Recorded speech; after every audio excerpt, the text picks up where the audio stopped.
Clanky? That's me. One thing I will say, because I know you said you were a Scoop defender.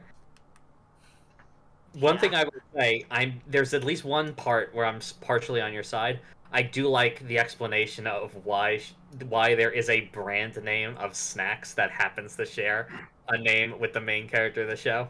Yeah, listen, I'll be honest, there's a lot I like about that movie, and I don't, like, I say that with a little bit of shame in my voice. Okay. But, like, I do like that movie for everything it tried to do. Is it a good Scooby movie? Probably not, but I really like it as the idea of a Hanna-Barbera cinematic universe movie. Dude, I don't know how to say this any better. I fucking love wacky races, so when I saw fucking Dick Dastardly, I was like, oh my god, Jason it's the boy. Isaacs as Dick Dastardly.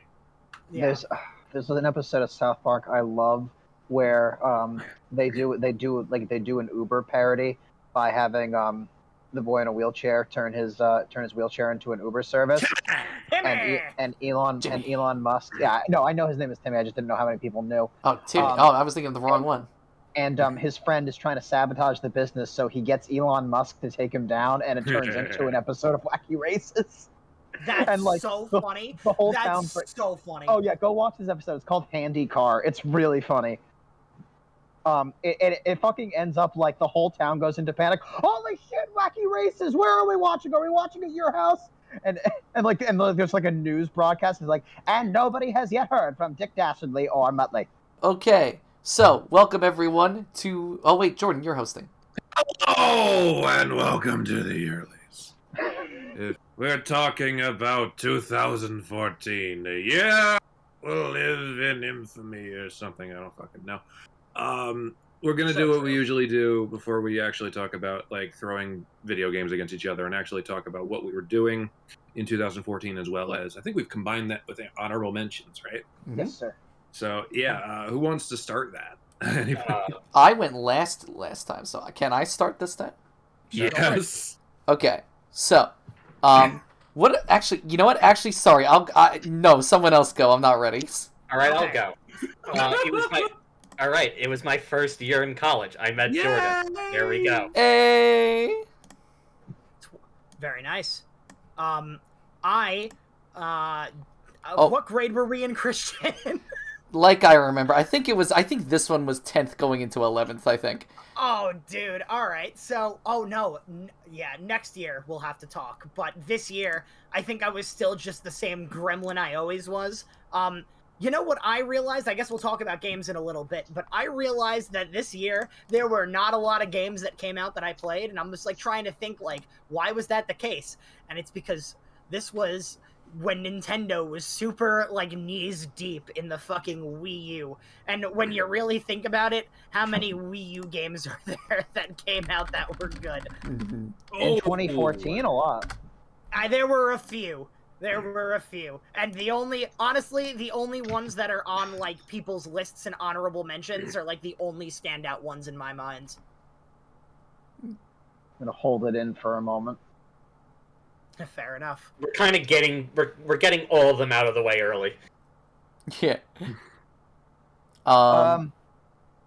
If you're ready, Christian, then go ahead. Well, I did a few things in 2014 that I'm remembering. 2014 was the year that, I did spotlighting for Shrek the Musical. Oh, fuck! Oh, fuck! Yeah, it was That's right! That was Shrek! It was Shrek year. And... Wasn't this also... I'm sorry to interrupt. Wasn't this also the year we did Macbeth?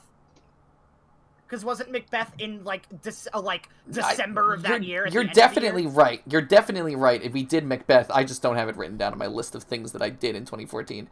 Okay, sorry. But no, you're absolutely right. We also did.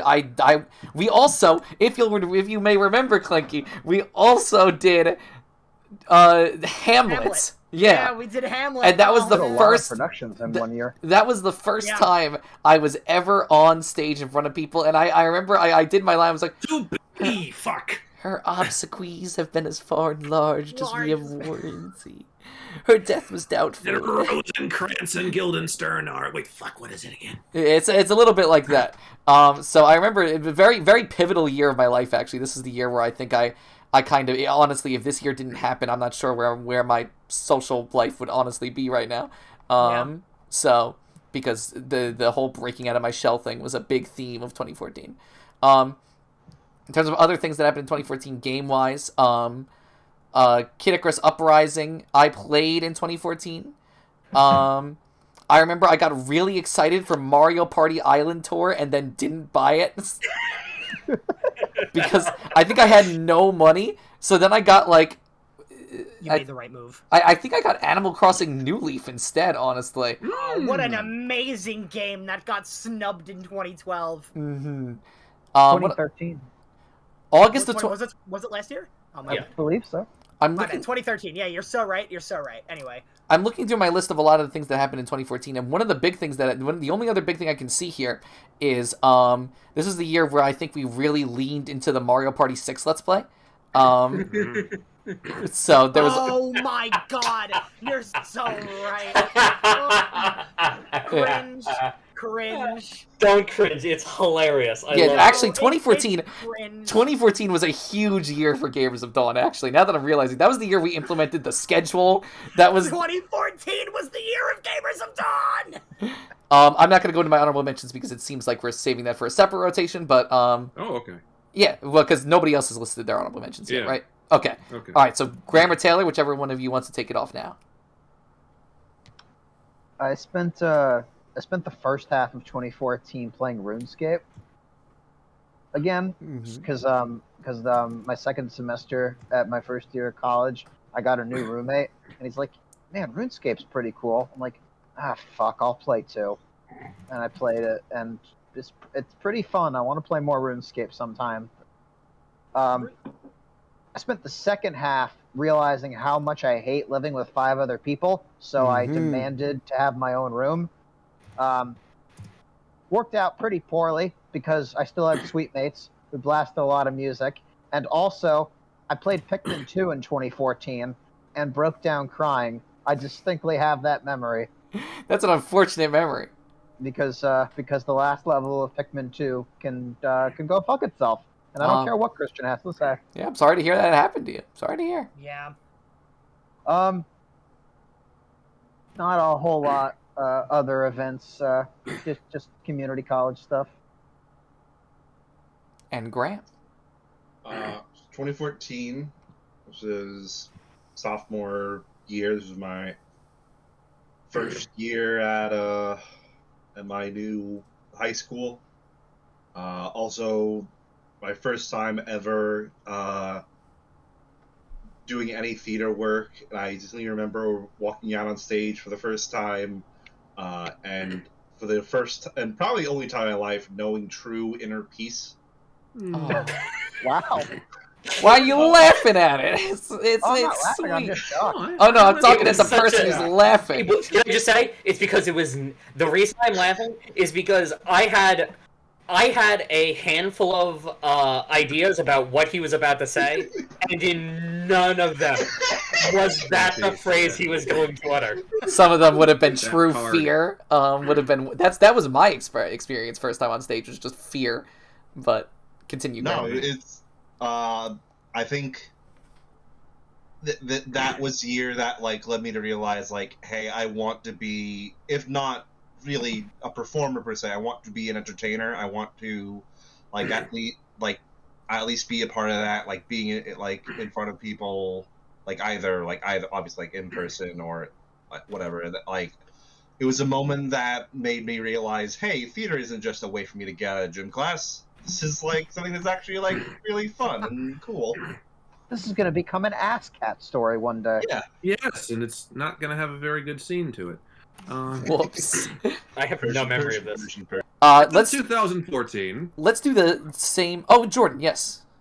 was a wonderful year, a magical year, No, it wasn't. where I met someone who would change my life forever. Oh, I also had a horrible relationship that ended in trauma for years to come. But yeah, no, I met Mick. That's what I thought you were going to mention, but no. No. Fuck her. Subvert expectations. Yeah, every day of my life. No, I had a horrible end to my senior year of high school. Went on medication, which is fucking great. Went to college, made some friends, did a horrible relationship, became very good friends with Mick, and began to cycle It's all been towards downhill from there. And It all somewhere along basically the all line, went down. somewhere along the line, Jordan was in a room and Taylor was in a room, and we were both thinking, if only they knew, because we hadn't met yet. Someday, we would Is it meet. okay if I do honorable mentions first? I don't see why not. Hey, Mick, Clanky, why isn't Bayonetta 2 on this bracket?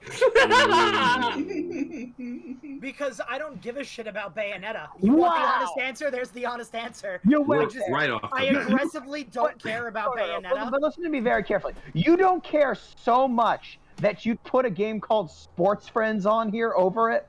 Okay, so Taylor, Taylor, let me. This is gonna. I'm probably gonna be the more painful one. Bayonetta makes me uncomfortable, and I thought it'd be really funny if Bayonetta 2 lost the Sportsfriends, and so I voted for it. I knew it! If you want my reasoning, Taylor, I was never probably gonna vote for Bayonetta 2 anyway, so No, you guys. I'm not saying that I'll never play a Bayonetta game. It's just like, you know how sometimes you just have games that you're like, yeah, this is probably really good, but I have zero interest in playing it. That's Bayonetta for me. I just like, it's just, was this just that this was the time to play that card. Just like, of all of the things it could have lost to, it's just...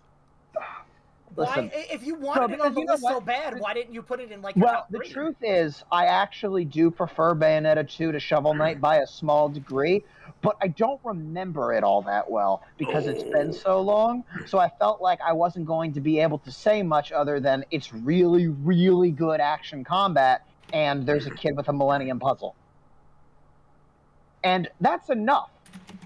That's enough to get on here. Listen. If you are dead set on playing a high-speed, frantic action game with amazing boss fights and style, Bayonetta 2 has you covered. And I am beyond mad. Listen, if there was an option to play Bayonetta with a less sexy character, I might take you up on that offer. Well, I'm sure the mods exist, Mick. You play to make her less sexy? Yeah. No, those don't exist. Just put on the Nintendo costumes. Can I just say, actually, I said less sexy. Shit. Anyway, sorry, we continue. To be clear, I don't play Bayonetta 2 because it's sexy. If anything, I feel like in Bayonetta 2, perhaps one of its biggest flaws is that it goes a little overboard. I'm pretty sure, like, in the first level, like, you simulate cowgirl, and it's... Yeah.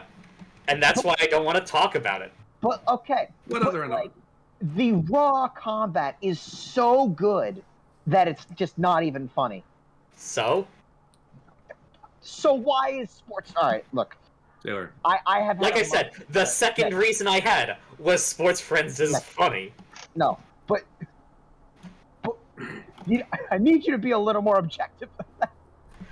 Oh, you need me to be a little more objective than that? Okay, let's go down this route, okay? Let's talk about WarioWare DIY, okay? No, we can't bring up this old season. Shut up, I will not hear it. First of all, that wasn't my choice, and second of all, that game is great. We haven't even gotten to the fucking It has no content. Better than Alan Wake. Listen. Taylor, do you have any other honorable mentions you'd like to talk about? Of course. Listen, we're not going to make it 2015. This was going to be the longest one. It ends here. I've had a month to get over my anger, which, let me just state for the record, was real. I was very upset. I stayed glued to the computer as I awaited dreadedly for Clanky's tie-breaking vote. And when it was not Bayonetta 2, I was crushed. That's all. The exact quote from Taylor that night was... ... I am devastated right now. I was. Anyways, And then... Kirby Triple Deluxe is a very good Kirby game. It is. I feel like I know why it's not on here, because I think people want to talk about a different Kirby game, and talking about this one would be a little bit redundant. It's true. But let me just say, I still think this is one of the best Kirby games. I think Hypernova is a really cool ability. I think it's just really good. I think it's all I want in a Kirby game and more. The Talos Principle is the second best first-person puzzle game I've ever played. It's not Portal, but it's really, really good. you press a lot of buttons and you reflect a lot of lights, and sometimes you record yourself. It's got really solid puzzles that make you feel really good. They're like finding the difficulty balance for puzzles and puzzle games is difficult, and the Talos Principle strikes a pretty good line. I think I had to use a guide a singular time, and I was so close to solving it that I'm almost upset that I did. Same. Can I say that also would have been on my honorable mentions had I not forgotten about it. Fair enough, yeah. And then Captain Toad was such a cute idea, man. I think, like, when I first saw a trailer for Captain Toad, I'm like, you know what? I'm so proud that they're doing that.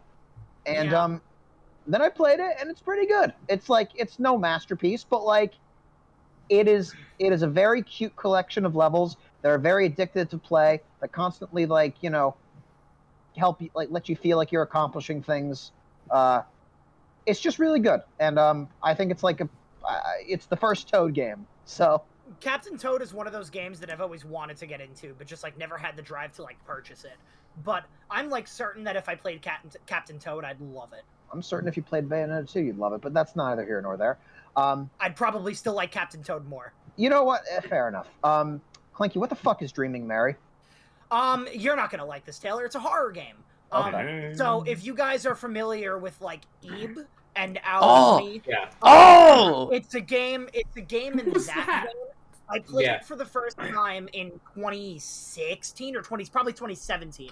One of my friends from college was introducing me to a bunch of those games, like Ebe, and not Aoi, because Aoi low-key kind of sucks. But sure, gotcha. Like it's one of these things. Yeah, RPG Maker horror games. I played it, and dude, like, it's one of the 3 good RPG horror games that exist. It's very it's a very sad story that it's trying to tell, and the whole idea is you're this little girl who like is having these recurring bad dreams, and you need to explore the dreams and figure out why she's having the recurring nightmares. There's a couple aspects of the game, like what is it called? There are a couple things in the game that I really like, but that's more in the spoilery side of things. And it's one of those games where, like, you need... Like, I don't want to spoil it for you, because you should just play it yourself. If you're into horror games, don't let the fact that, like, it's entirely pink and bright and cutesy throw you off, because it is not one of those games. And I just really like it. It was one of the first... It was one of the first RPG Maker horror games that I played, and I was like, actually, like, okay, so people can use this this idea to make good games. So that's why I put it there. That being said, though, I really didn't have a lot of games for 2014, so I was really grasping at straws here. Well, you found 3. That's all you needed. Yeah. And I honestly forgot about one. Which we'll talk about later, I'm sure. Yeah, but yeah. You do have another honorable mention here. Five Nights at Freddy's. I put that in there because in my head I was like, wouldn't it be so funny if Five Nights at Freddy's was on this list? And that's why it's there. I shit you not, that's the only reason it's there. Okay, just making sure. If I could go next, I have 2 honorable mentions, also both horror games. Also, one of them's a Five Nights at Freddy's game.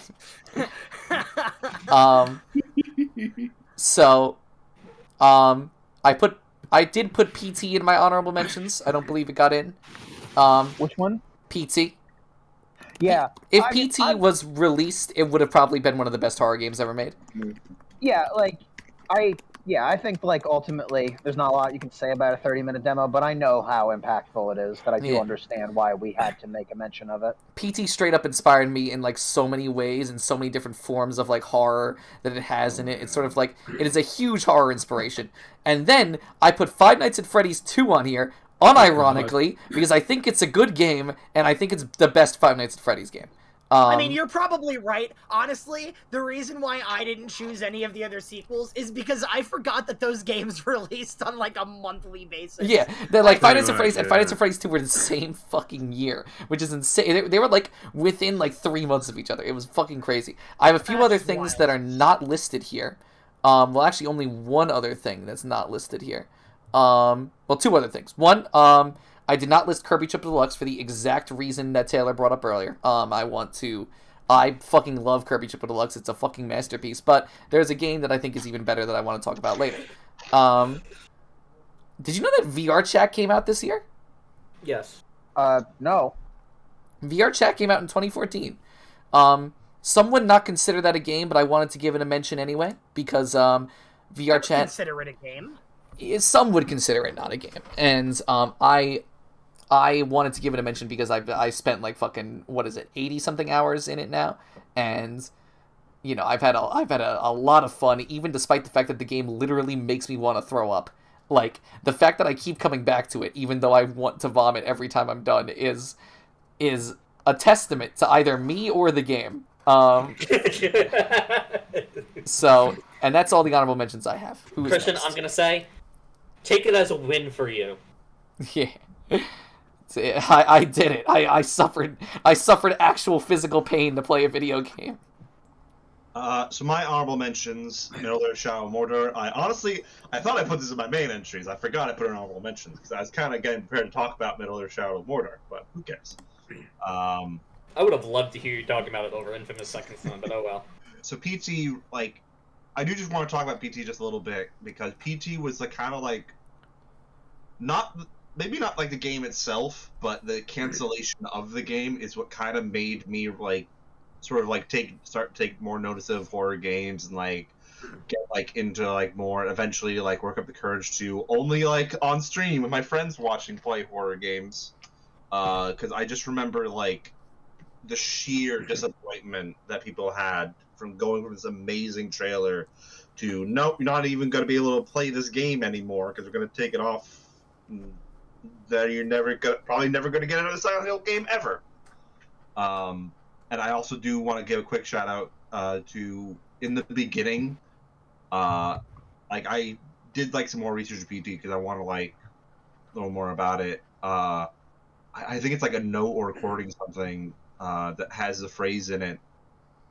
It's like someone talking to you, and at the end they go, "The only me is me. Are you sure the only you is you?" And God, I fucking like. That's a good line. Yeah. It's a good line. And then Tales of the Borderlands, is probably my favorite Telltale, just because it's Mine Telltale. It's Telltale without having to like be serious. Like you just kind of have fun with it.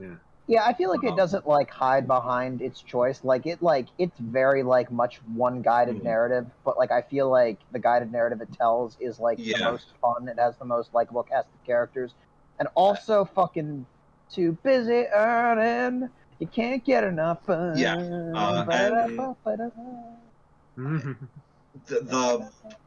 There's a confrontation that happens in the final episode. It's probably one of my favorite Telltale scenes like ever.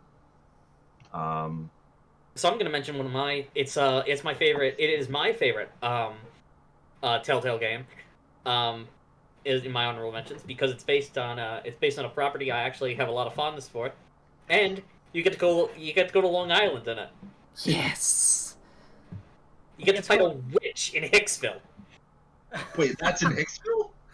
I think so. No way. I thought it was all just in New York City. No. That's on Long Island. That's in Nassau County. The fucking witch. I know it because I have a book of like Long Island folklore, and I was familiar with that story before going into this. Anyway, that's besides the point. I'm talking about The Wolf Among Us. It's also a good one. Great game for a Telltale game. Also on my list, I have Smite, one of the only... I was going to say it was one of the only MOBAs that I've gotten into, but that's not even true. I played a bunch of League as well. I was really good at that for a while. Pretty sure Smite is the only MOBA I've played. Vanishing of Ethan Carter is a fun sort of vignette horror game. Would I like this one, Mick? So it's not that scary, and it's in a lot of ways it's a detective game as well. Yeah, that's what people recommend it as a mystery game, and I'm curious how it is as a mystery game. Yeah, it's a fine mystery game. It's a short game. It's not long at all. Okay. And like there's some horror elements, but like they're not like really scary. There's like My tolerance right now is Stranger Things. Can't go beyond that. Okay, well, based on what Bella told me about season 4, I think you could probably handle it. And then finally, This War of Mine, which is it's a good game to play once. It has almost no replay value. But it's about trying to survive in a, not like a post-apocalyptic setting, but just like in a real world war type setting. And you can upload photos of your friends and make them into survivors of the war. Oh, now that's incredible. And Let's you can basically do fucking Oregon Trail type shenanigans, except for the fact that is trying to be a very serious game about it's trying to be a very serious game about like the actual struggles people go through in the modern war-torn landscape, which is totally undercut when fucking Christian is beheaded trying to steal fucking beans from a neighbor. So, shall we go to the actual brackets? Yes. Okay. I'm gonna say some of these are gonna be heated. Well, I don't think this one will be. Fire. No, you're wrong. You're wrong. This one is Mario Kart 8 versus Donkey Kong Tropical Freeze. Yes. That is the name. Mario Kart 8 was a Clanky pick. Donkey Kong Tropical Freeze was a Taylor pick. 3, 2, 1, have at it. Can I start? Mm-hmm. Sure. So, I have played both of these games extensively, and I do enjoy them both. I almost regret not putting Tropical Freeze in my honorable mentions. I'm glad you said it. Yeah, no. I've beaten Tropical Freeze. I'm pretty sure was the first Donkey Kong Country game I beat. And I really did enjoy my time with it. And Taylor, you might hate me for this. The only reason I struggle to want to pick it over Mario Kart is because, like, I think back to that game, and a lot of people, like, talk about, how incredible, like, the level design is and everything, and I'm not going to deny that that's true, but ultimately, there are a lot of things that I just kind of forgot about Donkey Kong Country Tropical Freeze, and they're not like, if I forgot it in the way of like, oh, I really need to play this game again to remind myself what this game was like, because I had my fun with Tropical Freeze. I'm glad that I played it. I don't know if I really ever want to go back to it unless I'm doing like a Donkey Kong Country marathon, Well, really quick and then I'll be done. Mario Kart 8 is not my favorite Mario Kart. I'll be very blunt when I say that. Yeah. I also think that 8 Deluxe is just the more definitive game. It's the exact same thing with more characters, more courses now that we're getting fucking an extra, literally doubling the roster by the end of 2023. But Mario Kart 8 itself, I have to give it credit where credit's due. It was the first Mario Kart where I looked at it and didn't want to vomit. It is stellar. It has pretty decent new courses, but really where Mario Kart 8 shines is the fact that it makes the retro courses look like they belong in that game. And that's a problem that, Mario Kart Wii and DS and even 7 to an extent kind of had. When you were playing a Super Nintendo or a Game Boy Advanced course, you knew it was Super Nintendo or Game Boy Advance because they looked very visually dull. But this time around, like Donut Plains, yeah, it has the colorful blocks and everything that look a little out of place, but Donut Plains and Mario Circuit GBA and everything look like they belong in Mario Kart 8. I totally get the criticisms for Mario Kart 8 compared to some of the other Mario Karts. It's really not nearly as good, in my opinion. But I still think I enjoy it a lot more than Tropical Freeze. Just for clarification, we're including Mario Kart 8's DLC, right? Yes. Mm-hmm. Yeah, if that's the case, then I would even give Mario Kart 8 the edge even more, because the idea of, like, adding Link and the Animal Crossing villagers and Isabelle, and then not only that, but adding the F-Zero courses, the Excite Bike courses, and then, of course, the Zelda and Animal Crossing courses as well, kind of opened the floodgates for a Nintendo Kart. Now, that's a whole different topic, and I can talk about that for ages, and I'm not going to do that, but I think that, it's just a really stellar Mario Kart. Even if it's not the best one, it's still a really good game. Counterpoint. Can I just say, I just want to say something on the subject of things looking like they belong. Someone has made a mod that makes the new the new booster pack courses actually look like they fit into the Mario Kart 8 Deluxe. Bless Dude, up. that's Bless really up. nice to hear. I want to say contrary to the idea that Donkey Kong Country Tropical Freeze has forgettable, like you don't remember a ton of it. First of all, you mentioned the idea like, oh, only if I went back and marathon the Donkey Kong games. I actually did that this year.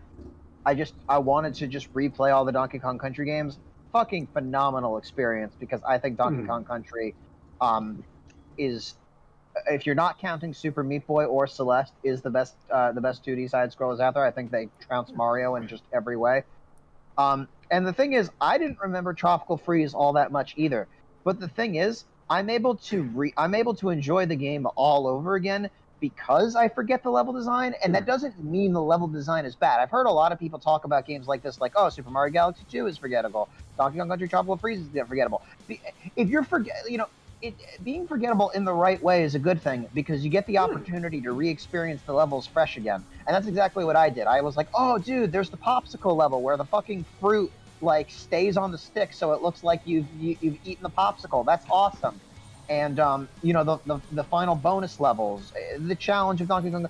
I had to compare Donkey Kong Country Tropical Freeze to Returns because I ultimately wasn't sure which one is better.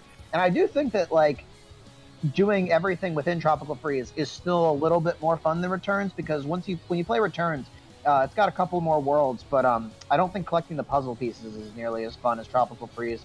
And being able to integrate the elements of collecting everything that exists within Tropical Freeze, it's just a solid experience from beginning to end.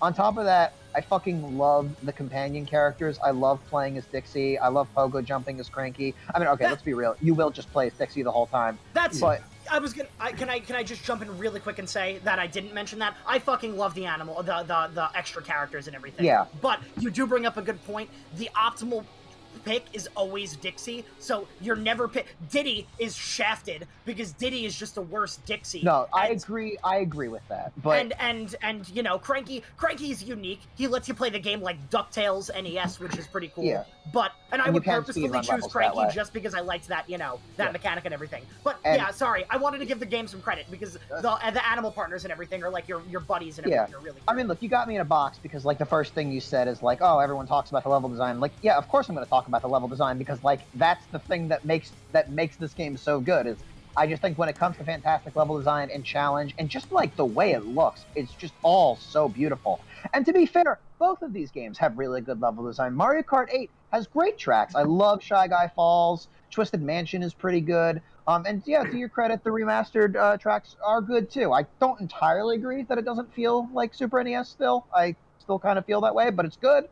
I just, it ultimately comes down to like, I feel like also it's not fair because you're going to get a lot more, you're going to remember Mario Kart 8 a lot more because part of playing a kart racer is repetition because you're driving around the same laps over and over again multiple times, whereas you'll play any level in Donkey Kong Country probably once, not counting your extra lives, but once you beat it, you're not going to replay that level again, theoretically. That is like a fair argument and everything, but ultimately, like, I can see, I just enjoyed playing Mario Kart 8 more, I think is what it comes down to.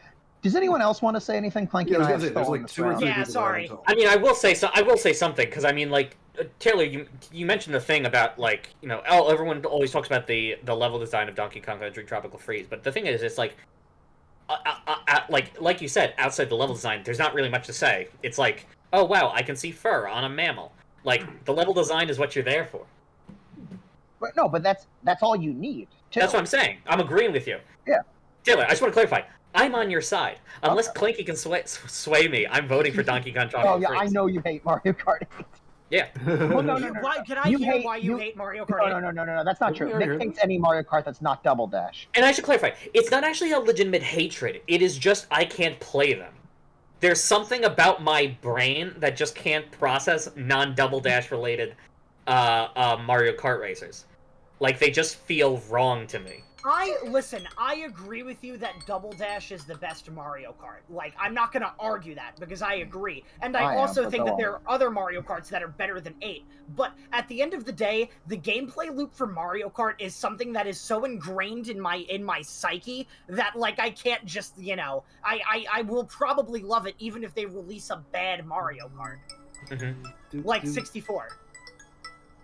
You know what? Fair. Oh wow! I thought I was gonna get lit for that, but Nah, yeah.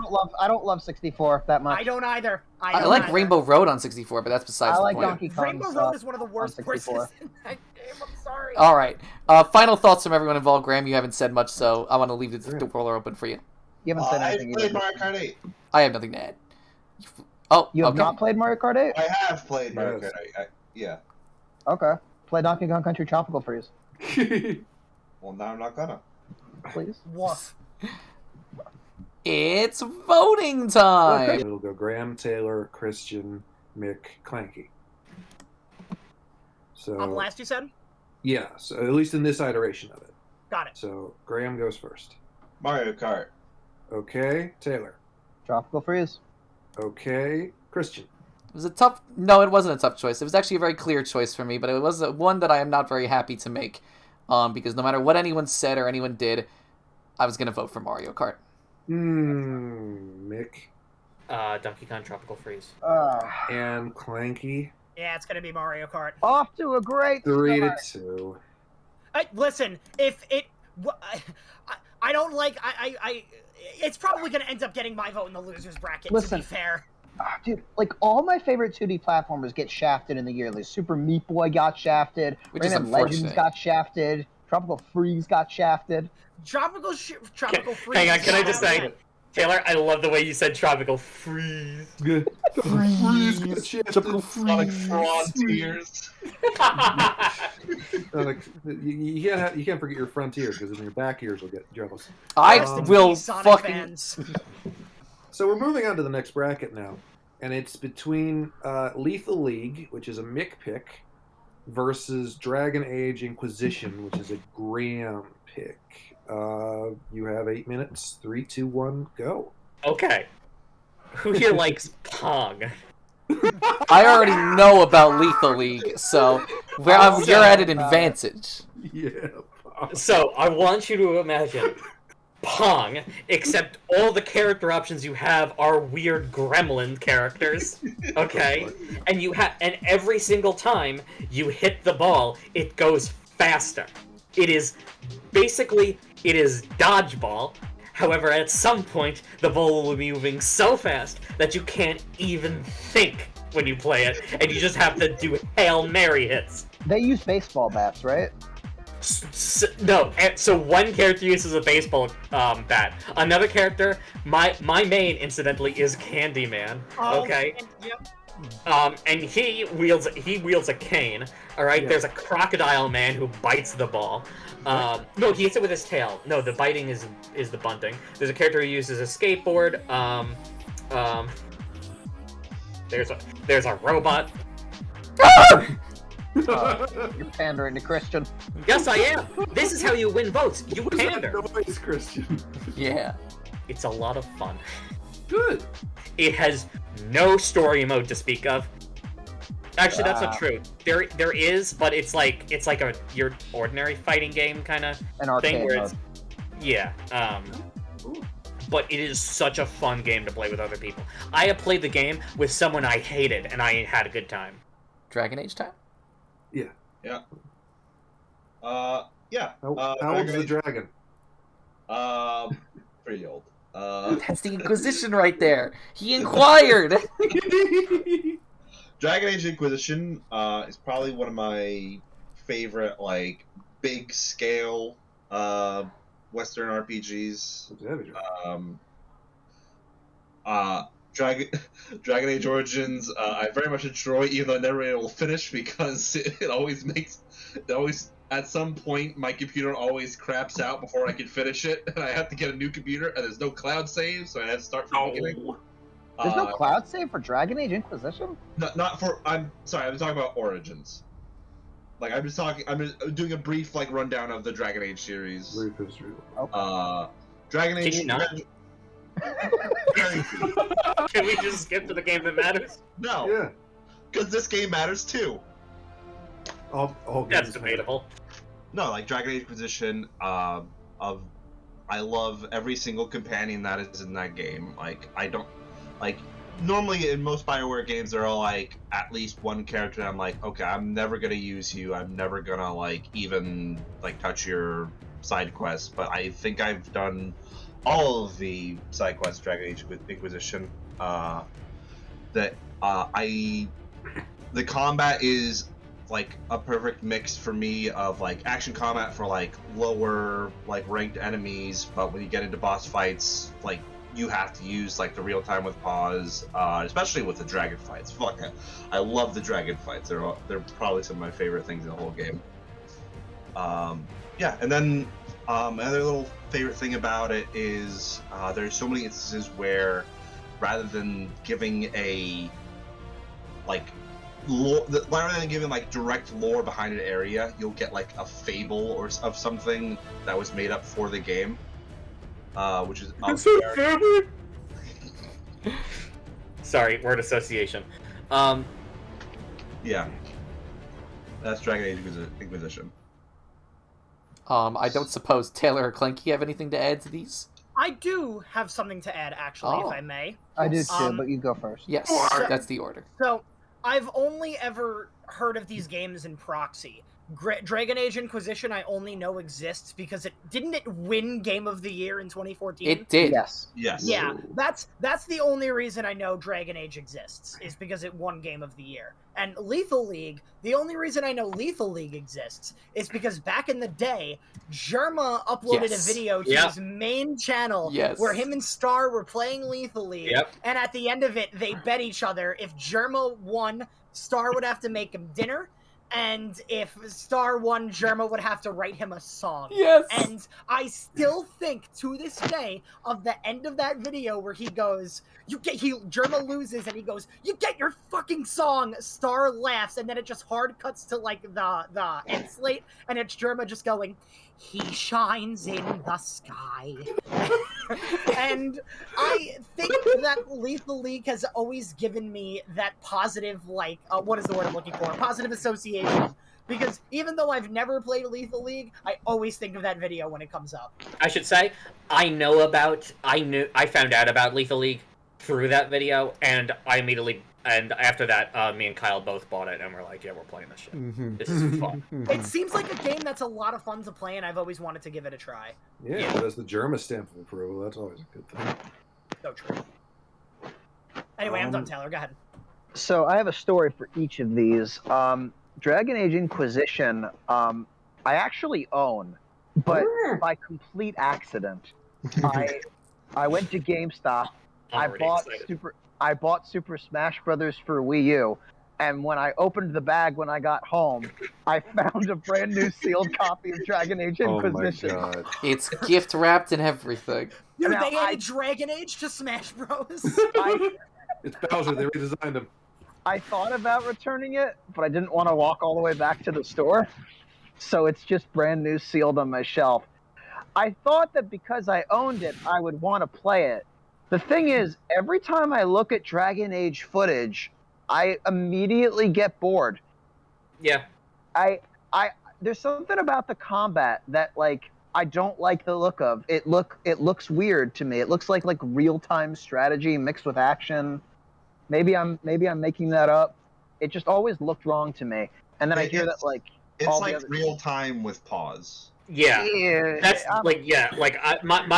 So I haven't played it personally, but I did watch my friend Whitney play through it. Incidentally, best quest line is the one where you're trying to convince the dwarf to continue writing his erotic fiction. Yes. Because one of your other party members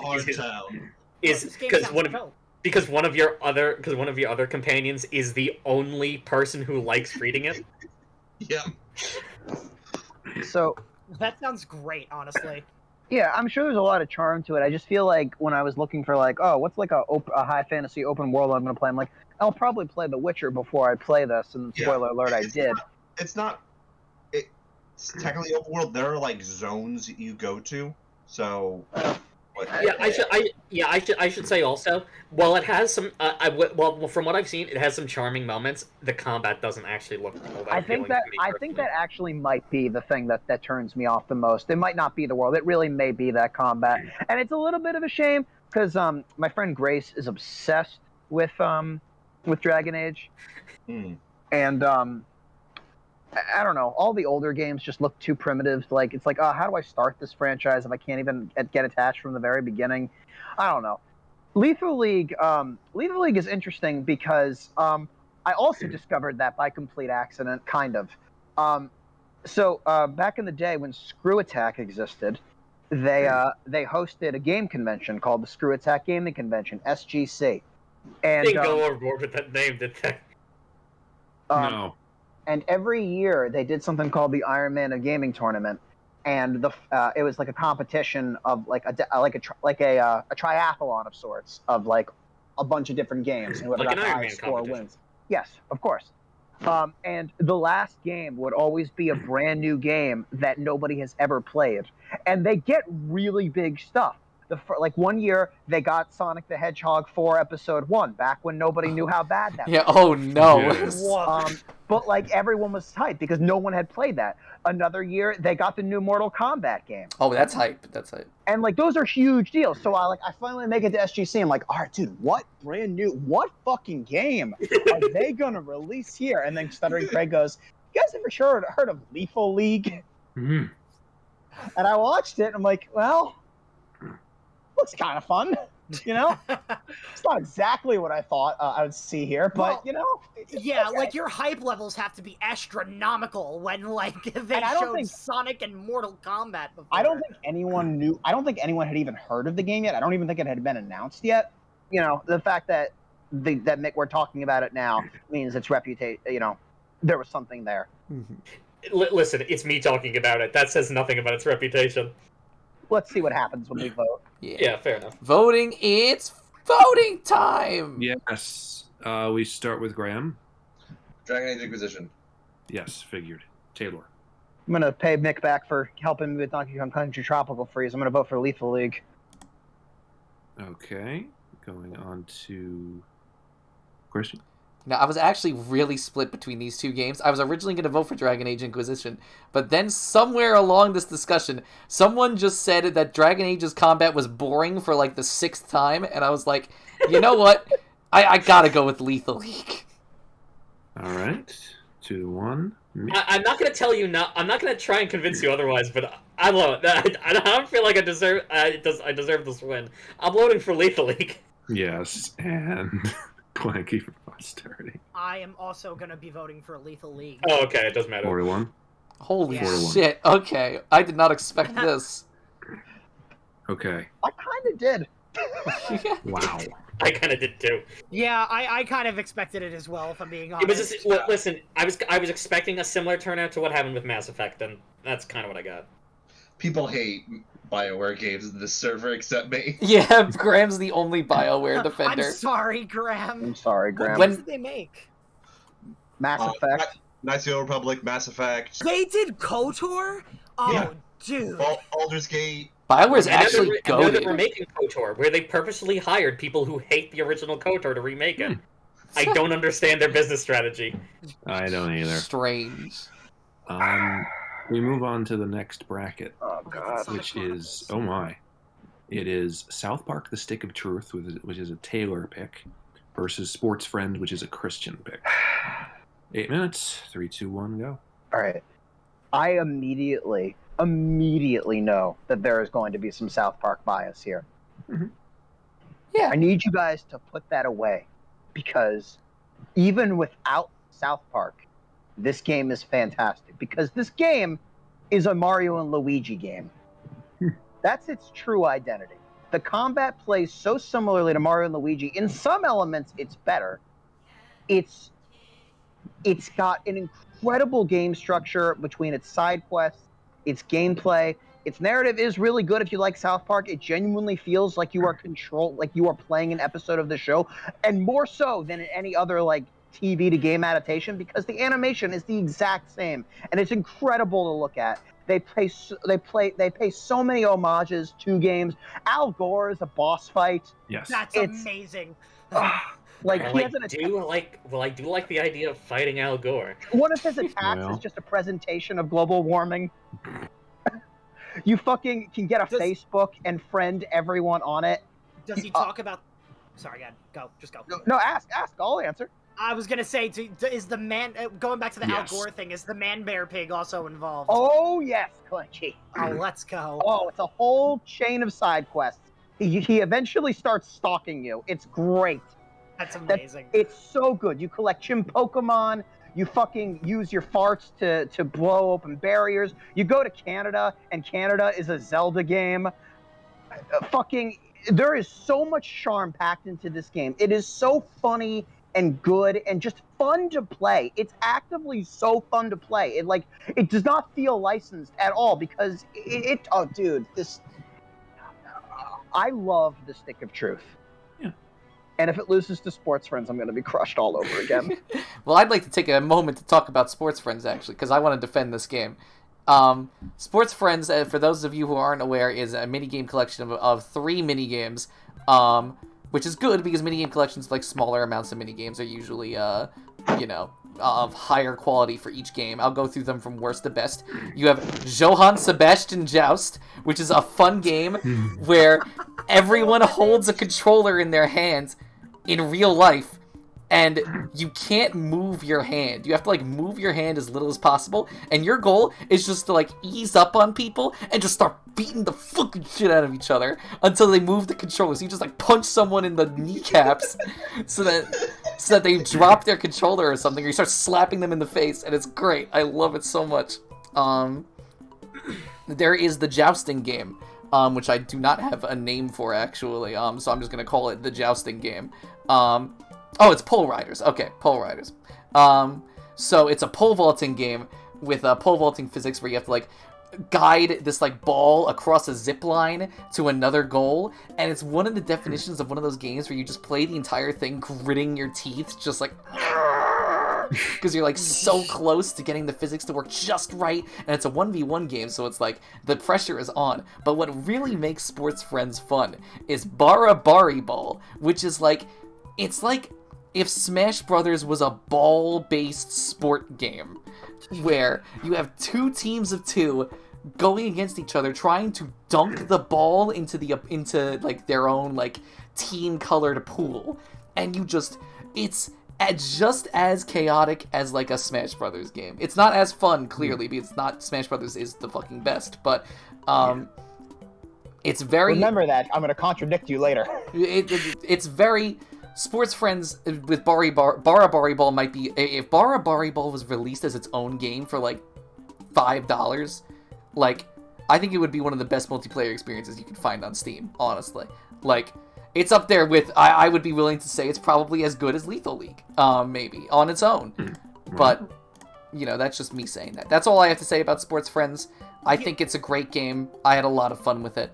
Clanky, you sound like you want to say something. I do want to say one thing. I forgot I played this game until you said Johann Sebastian Joust. Because I found a picture of it, and I was like, why do I remember this? And I remember being in a friend's basement trying to slap the shit out of him while he tried to slap the shit out of me, and it was earnestly so much fun. I really did enjoy this game a lot, and I'm pretty sure Joust was Johann Sebastian Joust was the only game that I played, and I still really, really loved it. But yeah, that's all I really had to say. I should state for the record that you technically do that in South Park: The Stick of Truth because you're LARPing and you're beating the shit out of everybody. Okay, but do you not do the it while same. they play classical music in the background? I think I mean, not. they play some pretty good music, and also you have 4 classes to choose from: Fighter, Mage, Thief, and Jew. I just want to say, Taylor, I'm sorry. We had an alliance going for a while now, but I'm. It's exclusively could because make it's South alliances. Park. It's also an RPG. The odds are stacked against me here, but Yeah. Okay. So in this case, it has nothing. Yeah. No. It's legitimately just I am not a South Park guy. I understand. It's just the point I'm trying to make here is you don't have to be a South Park fan to enjoy this game. But hey, Like Clanky and But I Christian. feel like if you guys don't like South Mario, Park, you because this game That- is South Park humor. That's my thing. You can't I divorce don't this like game South from Park. It's not that I'm neutral to South Park, is I actively despise South Park. I know, but how many times have you said that during the Yearlies? I mean, What? That I actively despise South Park? I think this is my first time. Yeah. Maybe my second. Why don't you- any of the things on here? They're all so equal. And listen, the point I want to make, I want to appeal to Christian Clanky for a moment, if I can here, and just say, like, you guys like Paper Mario and Mario and Luigi games back in their prime. This is one of those games. It really is that good. With humor that Mick won't like. Okay, fine. No. Graham, whatever. forget about me. I am a lost cause. Taylor's fighting for Clanky and Christian now. Listen, Nick is the guy. Nick put Sportsfriends on here over Bayonetta 2. I was never gonna win. But Listen, don't pin that on me exclusively, alright? There were two people responsible. Listen, Clanky, you caught me off guard when you quoted a character to me. I'm like, oh, maybe Clanky doesn't hate South Park. I was pretty sure everybody here hated South Park. But the fact that you don't, maybe you're just being ironic. Let's get to the voting.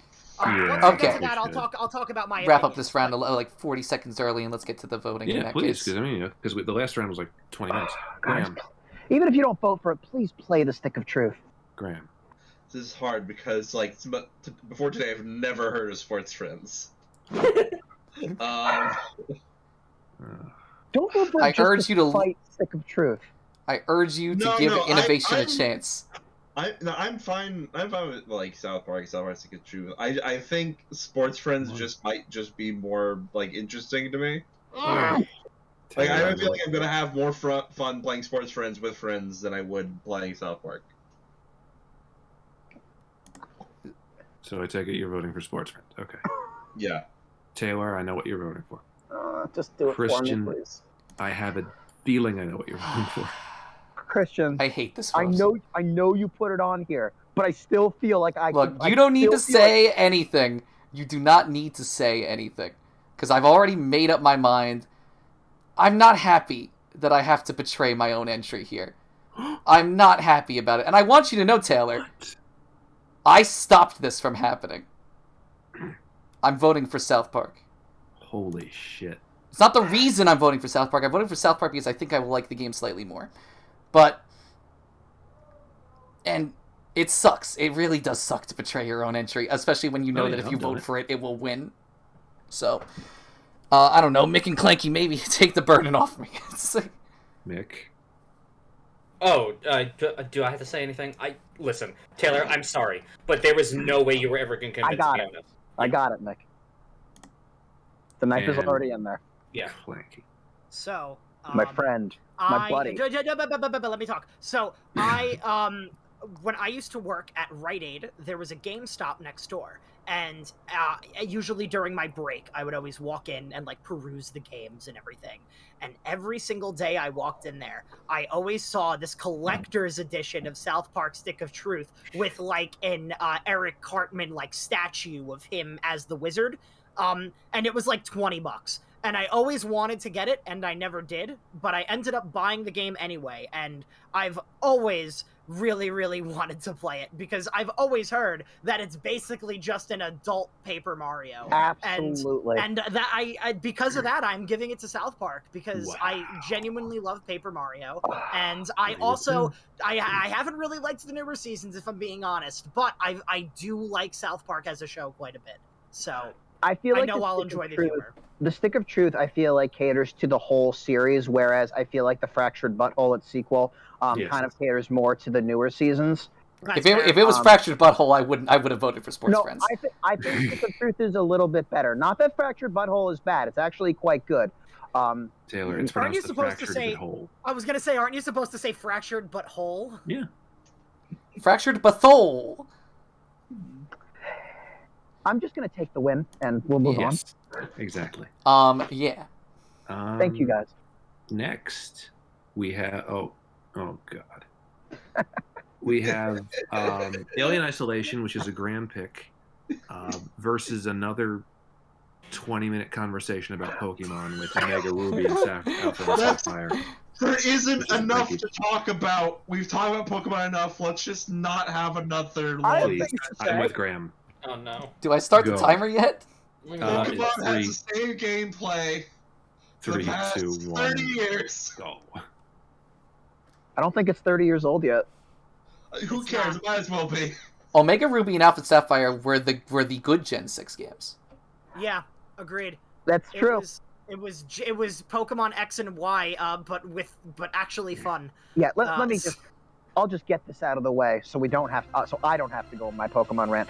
Pokemon Omega Ruby Alpha Sapphire was almost the best Pokemon game, and then they did the one unforgivable thing, and did not put the Gen 3 Battle Frontier in it, and that was enough for me to not like it as much, because they had the EV training, they had all of the Pokemon, they had the new system, the new features, they had everything in place to make the best Pokemon game. And to its credit, there's a lot of content here. You can soar on a Latios, lots of legendary hunting. There's a lot of good shit, but there's no Battle Frontier, and therefore it is not my favorite. I'm still voting for it over Alien Isolation, spoiler alert, but Well, I'm just, that's it. That's all my ranting. I can talk about Pokemon forever, as we've Well, clearly don't. demonstrated from the other ones. All I'm gonna say is that Pokemon Ruby, Sapphire, Emerald used to be my favorite Pokemon games, period. And the remake of those games really did everything I wanted and needed out of them. So that's why Omega Ruby and Alpha Sapphire are that was my pick, right? Like technically that was my pick.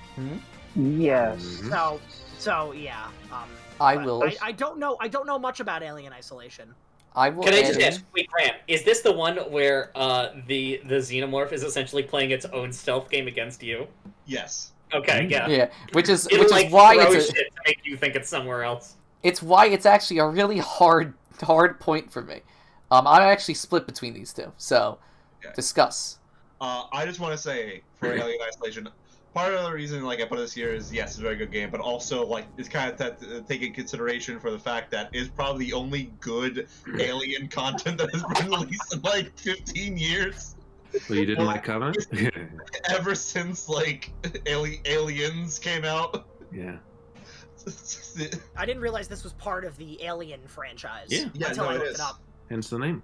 Well, It is. fair. It's To better be than fair, Aliens. the way we wrote it down, we Yeah. missed out the colon. Yeah, I was just Um, thinking the same thing. Yeah. Yeah, it's better than Um, Aliens Colonial Marines. So Marines. Marines. That was Colonial Marines. Cool. Colonial Marines Oh. fighting on the frontiers. Very I- quiet. I'm hunting aliens. I'm gonna kill all of you. I'm Um, canceling all yearlies.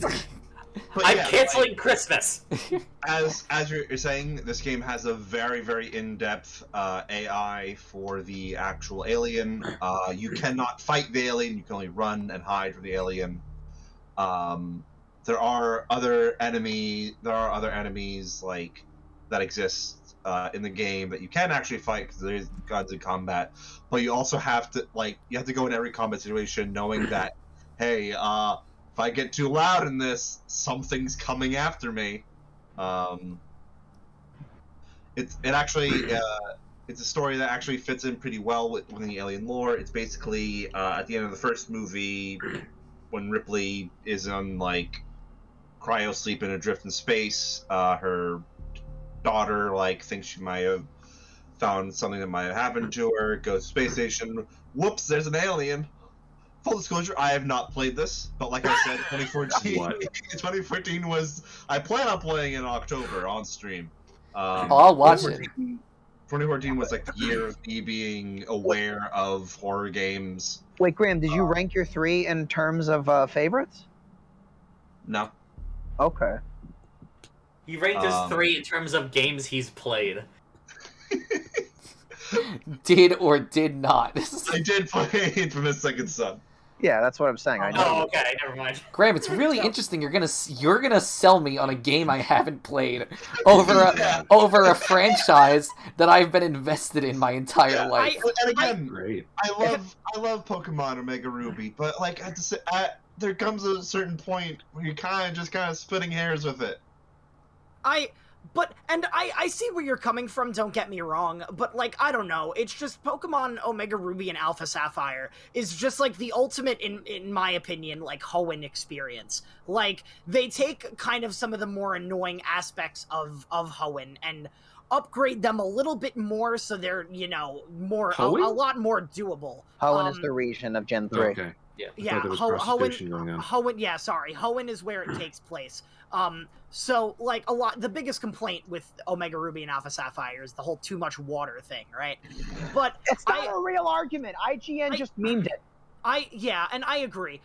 Is it a real argument? I see where people are coming from in the sense of it's annoying having to, like, surf everywhere. There's not that other much. games. But Taylor, I'm on your side. I'm trying to defend it too. I know. I feel like Omega Ruby and Alpha Sapphire kind of streamlines it a little bit better. I don't know. I just feel like after playing ORAS, to me, it's hard to go back to the Game Boy games. And that's coming from someone who, like, grew up playing those Game Boy games. I think I've said this before, but, like, I was playing Pokemon Ruby before I knew how to read.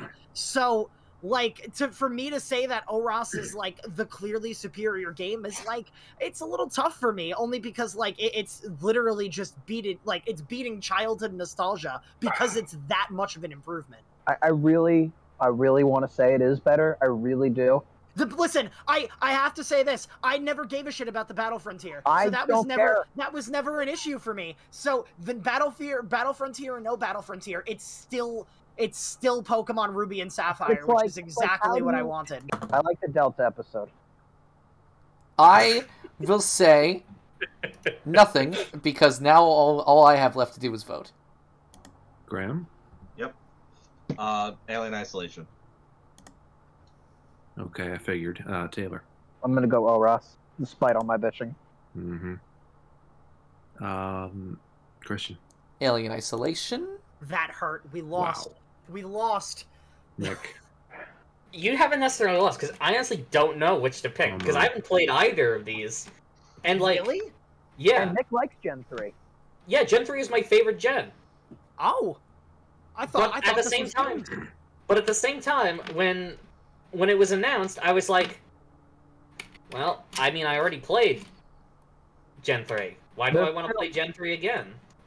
There's still merits to playing it again. I feel like it's a pretty substantial... But, no. Let me clarify, but you're not listening to me. When it was announced, I was like, maybe at some point, but, like, I don't know, I just didn't... I didn't care. Like, something about it, like, everything I saw about it, I'm like, I mean, this is sort of Hoenn again, I guess. I don't know. And so, like, I'm torn. I haven't played either of these games, and does someone else want to go instead of me? Oh wait, Clanky, I know what you're voting for. I'm the tiebreaker. Yeah, you are the tiebreaker. My vote's already set, even though I didn't vote yet. Clearly. I already put it in the system. Yeah. Oh my god. I mean, Nick ultimately could have played Alien Isolation and didn't too, so... Yeah. They're equal in that sense. Yeah. Which game interests you more? Alien Isolation. Cool, thanks, Christian. Alien Isolation. Christian, you son of a bitch. No. Oh wait, no. Taylor, I am not nostalgic in the slightest for Pokemon Omega Ruby Alpha Sapphire. But you're nostalgic for Gen 3. I'm nostalgic for the time I played when I played Emerald, my first Pokemon game. Mick, is that your final vote? Yeah, I'm pretty sure. All right. You know what? Submitting the scores. This is the first one where I've actually been hurt. I thought that New Leaf hurt me, but this one really hurt. This one's gotta really hurt because none of us have played the fucking game. Yeah, if this is Nick's revenge for the whole Alan Wake thing, like I kind of get it. I kind of get it now. This is like unforgivable. I almost wanna. Oh man! All right, we'll talk about that. No, later. it's real, right, Clanky? What you're feeling right now—that's how I felt when you cucked me with Sportsfriends. You see, but here's the thing, right? Is New Leaf, I knew I had no chance in hell. I know no one here fucking cares about Animal Crossing except me. So at least I went in, listen, I'm just saying, with the results At least of one of us had played the game. I knew that Animal Crossing wasn't gonna win going into it, so it didn't hurt as much. This one, I really thought that ORAS had a chance, and I'm afraid that it's gonna lose to fucking Sportsfriends. And if it does, I'm gonna regret voting for Sportsfriends. I don't think any of us are that nuts. Clanky, don't worry, I'm not that harsh. Clanky, let me just say, I didn't think it was going to win, but like, I you know, at least whatever. thought it would beat a game that fucking people have not played before. Call me insane. This is so funny. Clanky. Jordan, are you satisfied with our time allotted to Pokemon today? Yes, I am. Okay. Well, get ready because I'm about to fucking get pissed. All right. So the next. Oh, okay. So the next matchup is between Octodad Dadliest Catch. Dadliest, that is. Dadliest Which is a Clanky Dadliest. pick. And Tomo. Tomodachi Life, which is a Christian pick. Wait, was it a Clanky pick? A lot of us put in our honorable mentions. That is not true.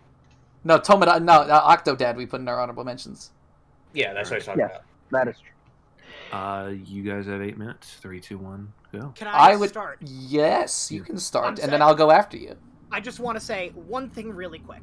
I didn't realize that Tomodachi Life came out in 2014. If I did, Octodad would not be on this list. Oh no. Yeah, Oh, baby! I just have to say that. Can I just say? Let's go! Can I make my arguments instead of Clanky then? Can I go first, actually? And can I also want to say Me, Mick, Taylor. That's the order. So, Tomodachi Life is the best zero-player game I think ever made. It is the type of game where you give the concept to someone and it's like you're watching a bunch of ants in an anthill, and it's like, that sucks.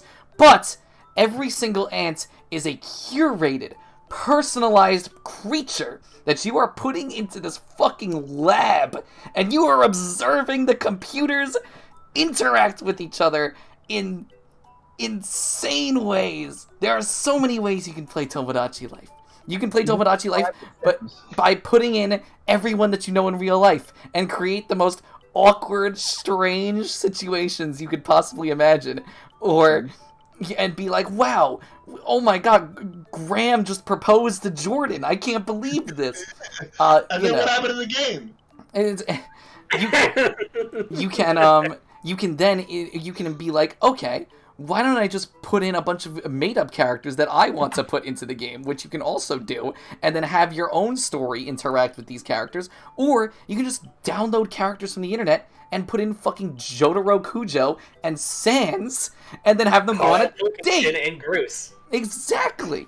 You can, but you don't have. This is not the type of game where you have zero say over what happens. You can choose what to. It's like a virtual pet. Every single one of your Tomodachi people is like their own virtual pet that you feed, take care of. You know, you can put them in musicals. You can make them do polls. You can make them do fucking voting games where it's like, who has the smallest schmeat, and then they raise their hand if they have the smallest schmeat. And like, I thought this was the correct choice. You literally watch the people that you've created in this game grow up, grow old, and move into a nursing home. And it's fucking incredible. It's number 50 in my top 50. I love it. Mick, your turn. Incidentally, I just sent Jordan the clip from Vinny Vinesauce, the Sloppy Seconds Brothers. Anyway, Thank you. When I edit this in 5 months, I'll need that. The So Sloppy here's Seconds Brothers! Yeah. Here's my opening statement on Octodad. Who is that man with the 3-piece suit? Making a doll, a log and fruit. Who's that man with the 8 strong legs? He tried to make me breakfast, but he broke my eggs. Just be a Octodad. doctor. Nobody suspects a thing. Octodad. You know what? There is something to be said for having the perfect. Who's that man with the hard beak? 3 feet tall with a soft physique. How's a man like that man feel? Running for his life from a moray eel. The song's great. Nobody suspects a thing. Watch out, Octodad. The Joker's in hot pursuit, in a speedboat. And there's a chef with him, and they're gonna make sushi out of you, Octodad. Run for your life. Spray ink in his face. Octodad, nobody suspects a thing. Octodad, he's got a good thing going. Octodad, nobody suspects a thing. Octodad, Octodad. It is a good song. It is a bomb. Is that your entirety of your statement? Listen, Jordan, I think that's all that needs to be said. Yes. Mick's like, I think I made my point. I think you've made an incredible point. Well, Taylor will go next. Listen, there are a lot of times during these yearlies where someone will throw out how much they hate something and how much they despise something, and I do my best to refrain from using those words because I generally don't like to throw disdain or dislike around because I think everything has their merits in some degree. I feel like everything is important to gaming in some degree. I hate Tomodachi Life so much. Oh, boo. Big It is the boo. most annoying, ear-grating, meme bullshit game I've ever seen. It's like the fucking robotic voices, the fucking watered-down Sims, it's just... I hate it. I really don't like Tomodachi Life, and I genuinely feel like I would be happier if it never existed. Holy shit. That's rough. Yeah. That's really rough because Tomodachi Life is probably my game of the year for 2014. If That I is- realized it was on this list, if I realized that it came out in 2014, it would have been number one on my list and Octodad wouldn't be here. I'm glad I have someone with solidarity. That's the I'm issue, glad. The issue is that, like, yeah, I guess Tomodachi Life isn't a game in the traditional sense, but ultimately what matters most about a video game, that I'm having fun, and I'd be lying to myself if I said I had no fun with Tomodachi Life. I had so much fun with that game. I remember I bought it at launch, or not at launch, but like maybe like a day or two after it came out, brought it to Buffalo Wild Wings with a bunch of my friends, and we pretty much spent the whole day like putting each other in the game and talking about the crazy interactions that were going on. It's like, comedy games are very hard to make work, right? The Stanley Parable's a great example, Untitled Goose Game is a great example, and Tomodachi Life might be one of the best examples. I think Tomodachi Life is a comedy game by accident. I don't think it was designed No, to be a comedy it's game. on purpose. Disagree. Hard It's on disagree. purpose. It's definitely on purpose. Because- you look at the dream sequences and you're going to tell me that they wanted you to take that seriously? Anyone I who's- highly doubt it. Anyone who's played a D&D game knows that it's natural for comedy to come from the player sometimes, Oh, yeah, as totally. opposed to the game. Yeah. And Tomodachi Life is a game that has humor in both the game and from the player. Yeah. Yeah. Yeah. If the end result is fun, who cares whether or not it was intentional? Reggie Fils-Aimé said it best. If it isn't fun, why bother? Bother with Tomodachi Life. That's me. Reggie Fils-Aimé said that. Jordan. Yeah. Let me pitch something to you. Okay. Jordan's not voting. Jordan can't vote. Why are we bothering Taylor? Because I'm just saying it for the record. Because I feel like you can say a little more about Octodad if you try. No, I know the gist of Octodad because I know that you guys did it in a Cactus Arcade. Okay. Well, look. I've played the game twice, which was once more than I ever thought I would play it. You don't think you're going to replay Octodad. And then And you yet do you do. replay Octodad, and you end up having more fun than you did the first time. Yeah. I also don't like awkward controlling games, like where the whole point is that you're like you don't control well. But I feel like Octodad is so well built around that idea that it works. Like it's built around the idea that you're gonna stumble and bullshit, that it actually works really well. I think it tells this charming, humble story. We're talking about comedy games, I think Octodad is way fucking funnier. You've never Yeah. played Tomodachi Life, so you wouldn't know. I will say that, yeah, Taylor, you're right. I did kind of give Octodad the shaft there, but Octodad at the end of the day is one of I would argue that Octodad is more of a meme game Skill than Tomodachi issue. Life. Are you? Skill No. issue. Yes, because Octodad, the only reason Octodad is funny and enjoyable is because oh my god, wow, these controls are so crazy. crazy. I You can't believe I fucking have just- to like move his arm like this. Christian and he just moves sat and so explained to you how you download Sans into Tomodachi Life, and you're gonna sit here and tell me that it's less of a meme game than you're- Octodad. you're gonna Yes, sit I will. here- okay. I guarantee you that the people who made Octodad Dadliest Catch went into it thinking, oh, this is going to be a meme game. This is very funny. Do you think Nintendo went into Tomodachi Life thinking this is going to be a meme game? Nintendo doesn't go into games thinking. I'd be surprised if Yeah. Nintendo knew what a meme was. So you assume that they made an unironic comedy game that they never stopped to think was a meme game? You think that they could separate the two? The words ironic, like that it wasn't ironic, never came out of my mouth. I think Nintendo realizes it's ironic, but I disagree. Yes, it can be very memey. Don't get me wrong. You can put, like we said, Sans in the fucking game, but Yes. I still do not think that Nintendo went in with the intention of, okay, we need to make a meme game. Here's Tomodachi Life. When I can kind of see the people Okay. for Octodad making this game and going, this is a meme. I'm sorry, Christian, I'll shut up. Look. My only thing is you say that downloading Sans into the game like it's a bad thing. That's all I wanted to point out. Like you say that like it's a bad thing. No. Taylor wasn't saying that was a bad thing. He was saying that. Nick. He's specifically citing Octodad as a meme game like it's a bad thing first and foremost. Oh, I'm sorry. Let me correct that. I'm not saying like it's a bad thing that it's a meme game, but you're like making the argument that Tomodachi Life is just super memey and that's what makes it bad. When it's hard to ignore Octodad, like Okay. you can't pretend that Octodad doesn't do it. Okay. Yeah, we should probably just I genuinely vote. didn't get meme vibes from Octodad. I We thought should like probably just it's vote. gimmicky Leave it in and the ring. janky. Leave it in the ring. We should listen. We're gonna have a chance to talk about it again. Let's just vote. We'll have a chance to talk about Graham. both of these games again. So Graham, quick. Octodad, because it was generally one of my most enjoyable moments of my life playing it with you, Taylor. Thank you, Graham. I also had a great time playing with you. The escalator. In fact, I'm going to vote for Octodad too, because playing Octodad with Graham like reminded me that co-op can be fun. Christian. on my 3DS album, there are over 200 pictures of Tomodachi Life screenshots. So I'm going to vote for Tomodachi Life. Mick.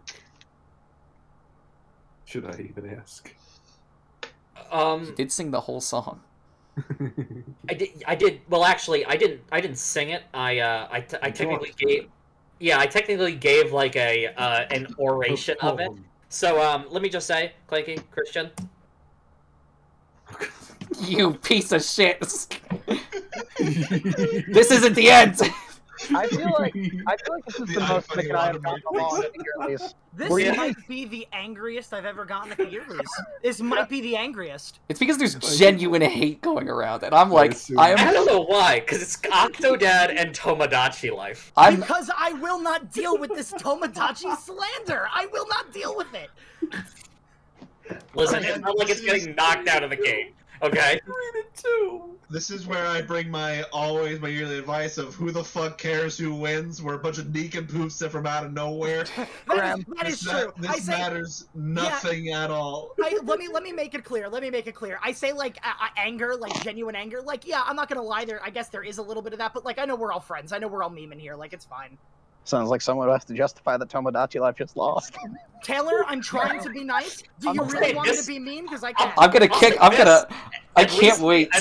At least some of us have played both of these games. Clanky, you know what, Clanky? Good one. Taylor, I don't want to hear it. Can we just vote and move on? Can we just vote and move on? Genuinely apologize. I'm taking off my headphones. I want to genuinely apologize. I appreciate it, Taylor. I really do. Okay. I appreciate it. I'm sorry. Again. I'm just trying to be jokey and funny No, here.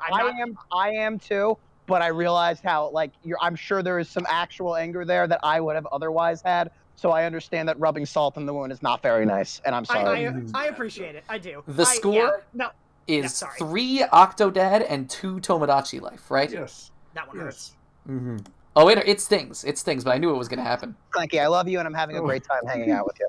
Likewise. It's okay, now I get to take out my anger on something. That's great. Okay. Yeah, this is also Well, okay. Go ahead. I had a good run last time with my wildcard pick. Yeah, yours so won. So this time my wildcard pick is it's Super Smash Brothers WiiU, and it's about to lose to Shovel Knight. So I'll say that. 3, 2, 1, go for it. Super Smash Brothers for Wii U is the second worst Smash Brothers game, and I'm still voting for it over Shovel Knight. Let's discuss. Oh my god. That's fucked. Let's discuss. It's a great I opening don't statement. dislike Smash for Wii U as much as everybody else. I didn't even realize that it was so disliked until much later in its lifestyle. I think when it comes to I play Smash for single player content, and Super Smash Bros. Wii U has single player content in spades, more so than Ultimate, in fact. Not all of its modes are winners. I fucking hate Smash Tour. Is it? Smash Tour, yes. That's like the Mario You're the Kart one who plays game, single right? player Smash Brothers. It's so a you're the one piece of who's shit. so better than us. Yeah. Smash Tour sucks. But like the orders are good. There's a good all-star mode. There's an event mode. I know you guys don't like classic mode. Whatever. It sucks.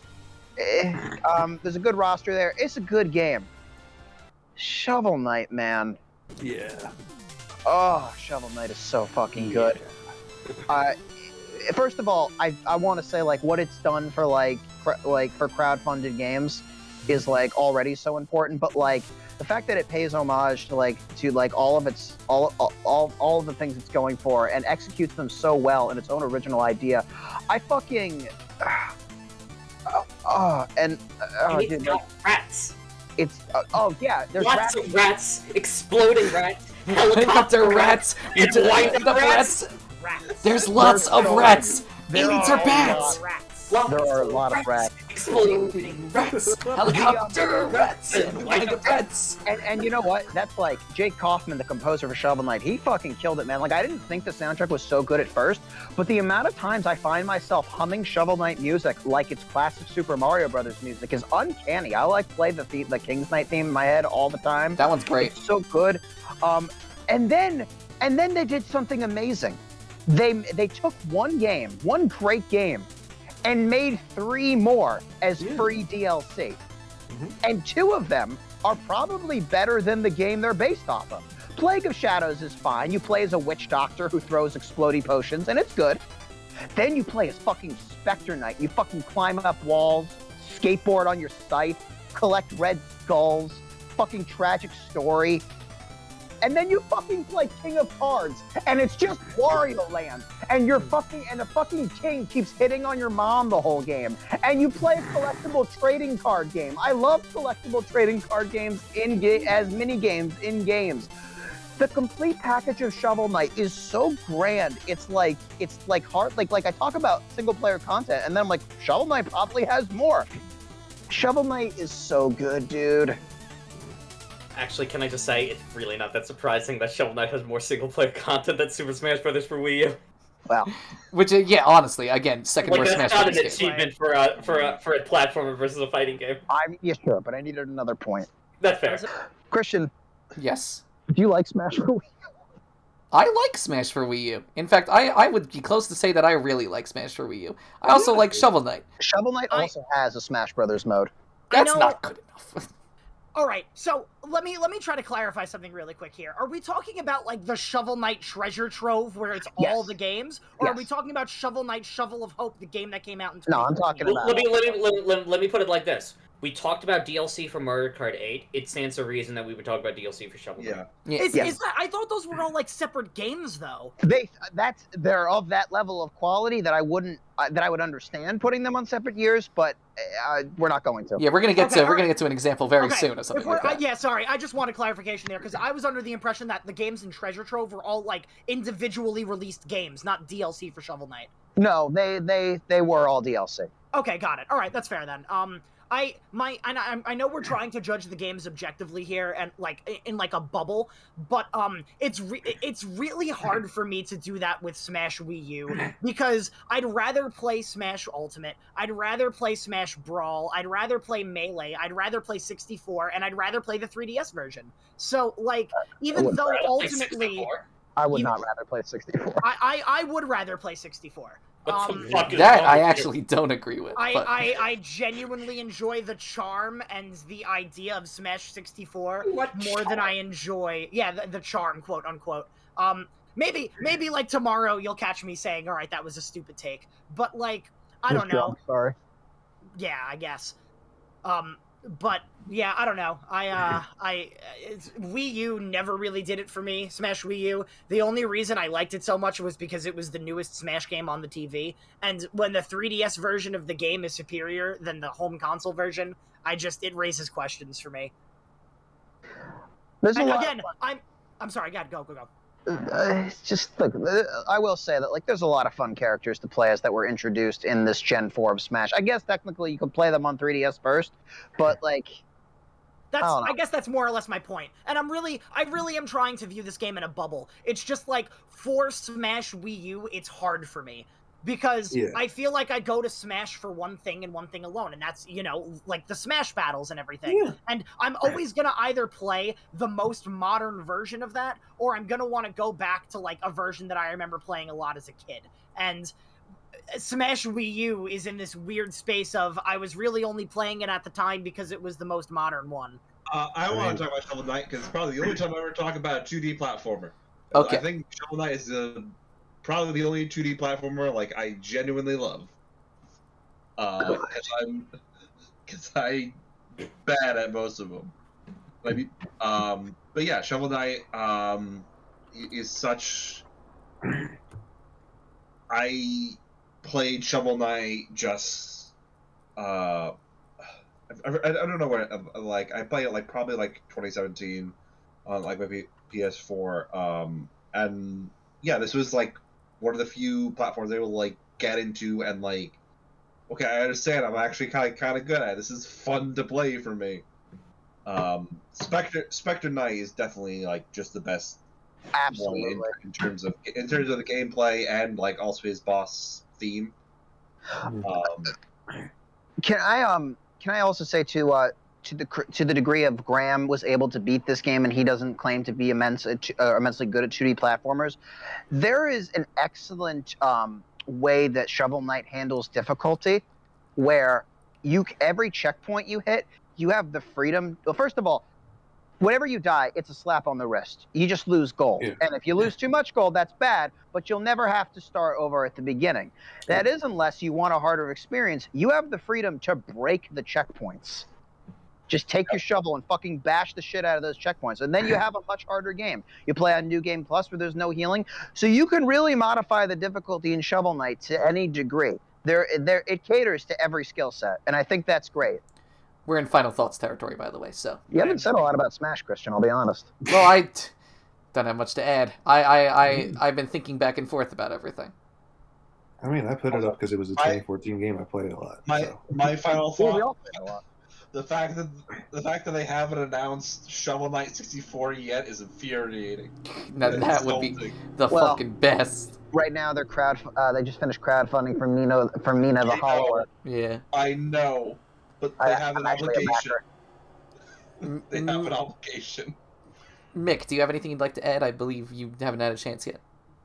I have almost no thoughts because I've not owned either of these games. I've watched Kyle play through Shovel Knight, and I have played Smash for Wii U.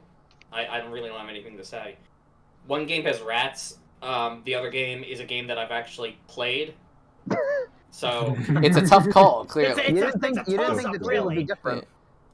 Taylor, you start first. Shovel Knight. Of course. Christian. Clanky sold me on Shovel Knight. Of course. Clanky sold you on Shovel Knight? Yes. Come back to me. Okay, Clanky. I'm voting for Shovel Knight. Okay. Graham. Shovel Knight. Mick, we've come back to you. Am I the tiebreaker? No. No. It's 4-0. Oh. You determine if it's a sweep. Oh, sure, Shovel Knight. Oh, shit. My wild cards are back to being Jordan, terrible. I will say again, this does not reflect on you. Yeah. Oh, I know. It's okay, Jordan. Now for the next round, you get to revel in my suffering. I should also pick the popular. Your wild cards always get paired with very unfortunate things. Because I pick the popular games. I get it. You know. Mm-hmm. I mean, I like Smash for Wii U more than other things on here. Just not Shovel Knight. That's nice, Taylor. I'll kill you last. It's the same. Bam. The next one is between Infamous Second Son, which is a Graham pick, and Binding of Isaac Rebirth, which is a Christian pick. 3, 2, 1, go for it. This will be fun. I would like to start. Really? Because this sucks. This fucking blows, and I hate everything about it. I feel like this one's pretty even. Well, I don't feel like it's even. And I'm gonna try my best to maybe change at least 1 or 2 minds about the Binding of Isaac Rebirth, because now I have to convince you all why my 2 people here hate it. Yeah, now I have to convince you all why my 3rd favorite game of all time is actually good. And, like, I could never hope to do something. I never recommend this game to fucking anyone, because it's one of those games where it's like, it takes a particular taste to enjoy this game, you know. But The Binding of Isaac is a roguelike where it takes some time to get into it. But once you're into it, it is one of the quickest doses of dopamine directly into your cerebral cortex you could possibly imagine, because it is a top-down, Zelda-like, roguelike, where you go through these dungeons and you shoot enemies with your tears, and you pick up items that do horrible things to you, but, like, these horrible things also make you stronger, and the game gives you so many goddamn items, and you can do heinous, horrible things, like make deals with Satan, or, throw yourself onto spikes to get better items, or, oh my god, there's so much depth to this game that it would be impossible for me to go into. What matters about this game is that every run you do feels different, because you always pick up different items, and you have, 21 different endings to get, in the game. So you have, like, that many different paths. That's in the Afterbirth Plus expansion. I would say in the original you had around, like, 14 to 15.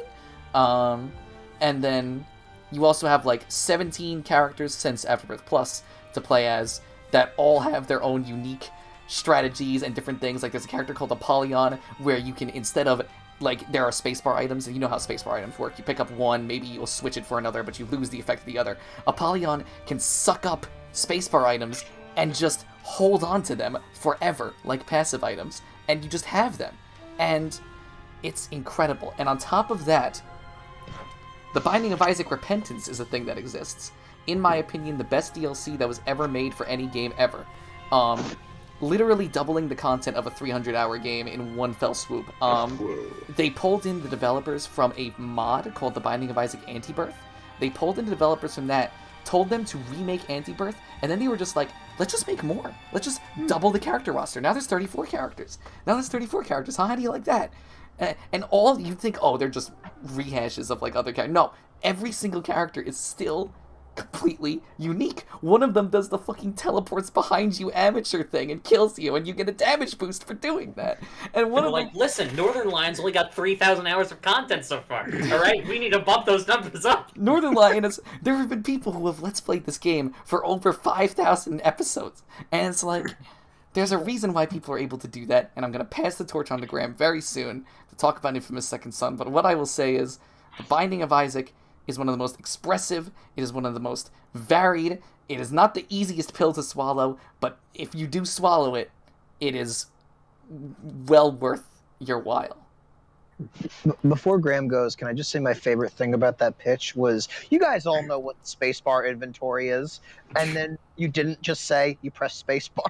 Well, I mean, whatever, who cares? Graham, it's your turn, I don't want to take up any more time. I should say, I genuinely had no idea what the fuck a spacebar inventory was.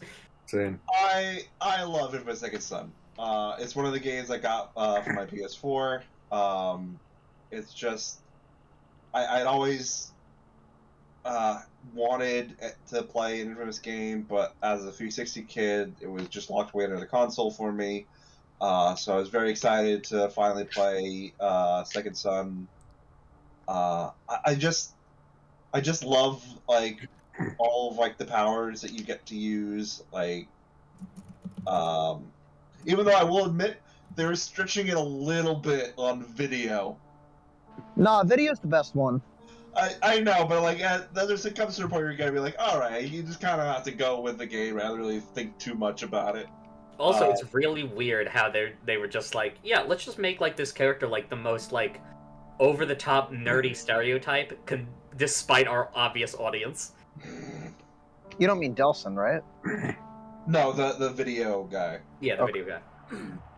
Is Infamous Second Son the game where Cole and Evil Cole from Sony Battle Royale is from? No, that's Infamous 2. I And see. also Which is Evil Cole not- isn't real. Which is not Infamous Second Son. I want points docked from the development team for that one. To be clear, Evil Cole, there's a morality system in all Infamous games, and I'm going to say, to the game's detriment, I don't feel like the morality system has ever been all of that necessary, because there's really like, do you want to be... yeah, it's in all of them. Yeah. But like, it just boils down to, do you want to make the blatantly good choice, or do you want to make the blatantly bad choice? And very little will change. Yeah.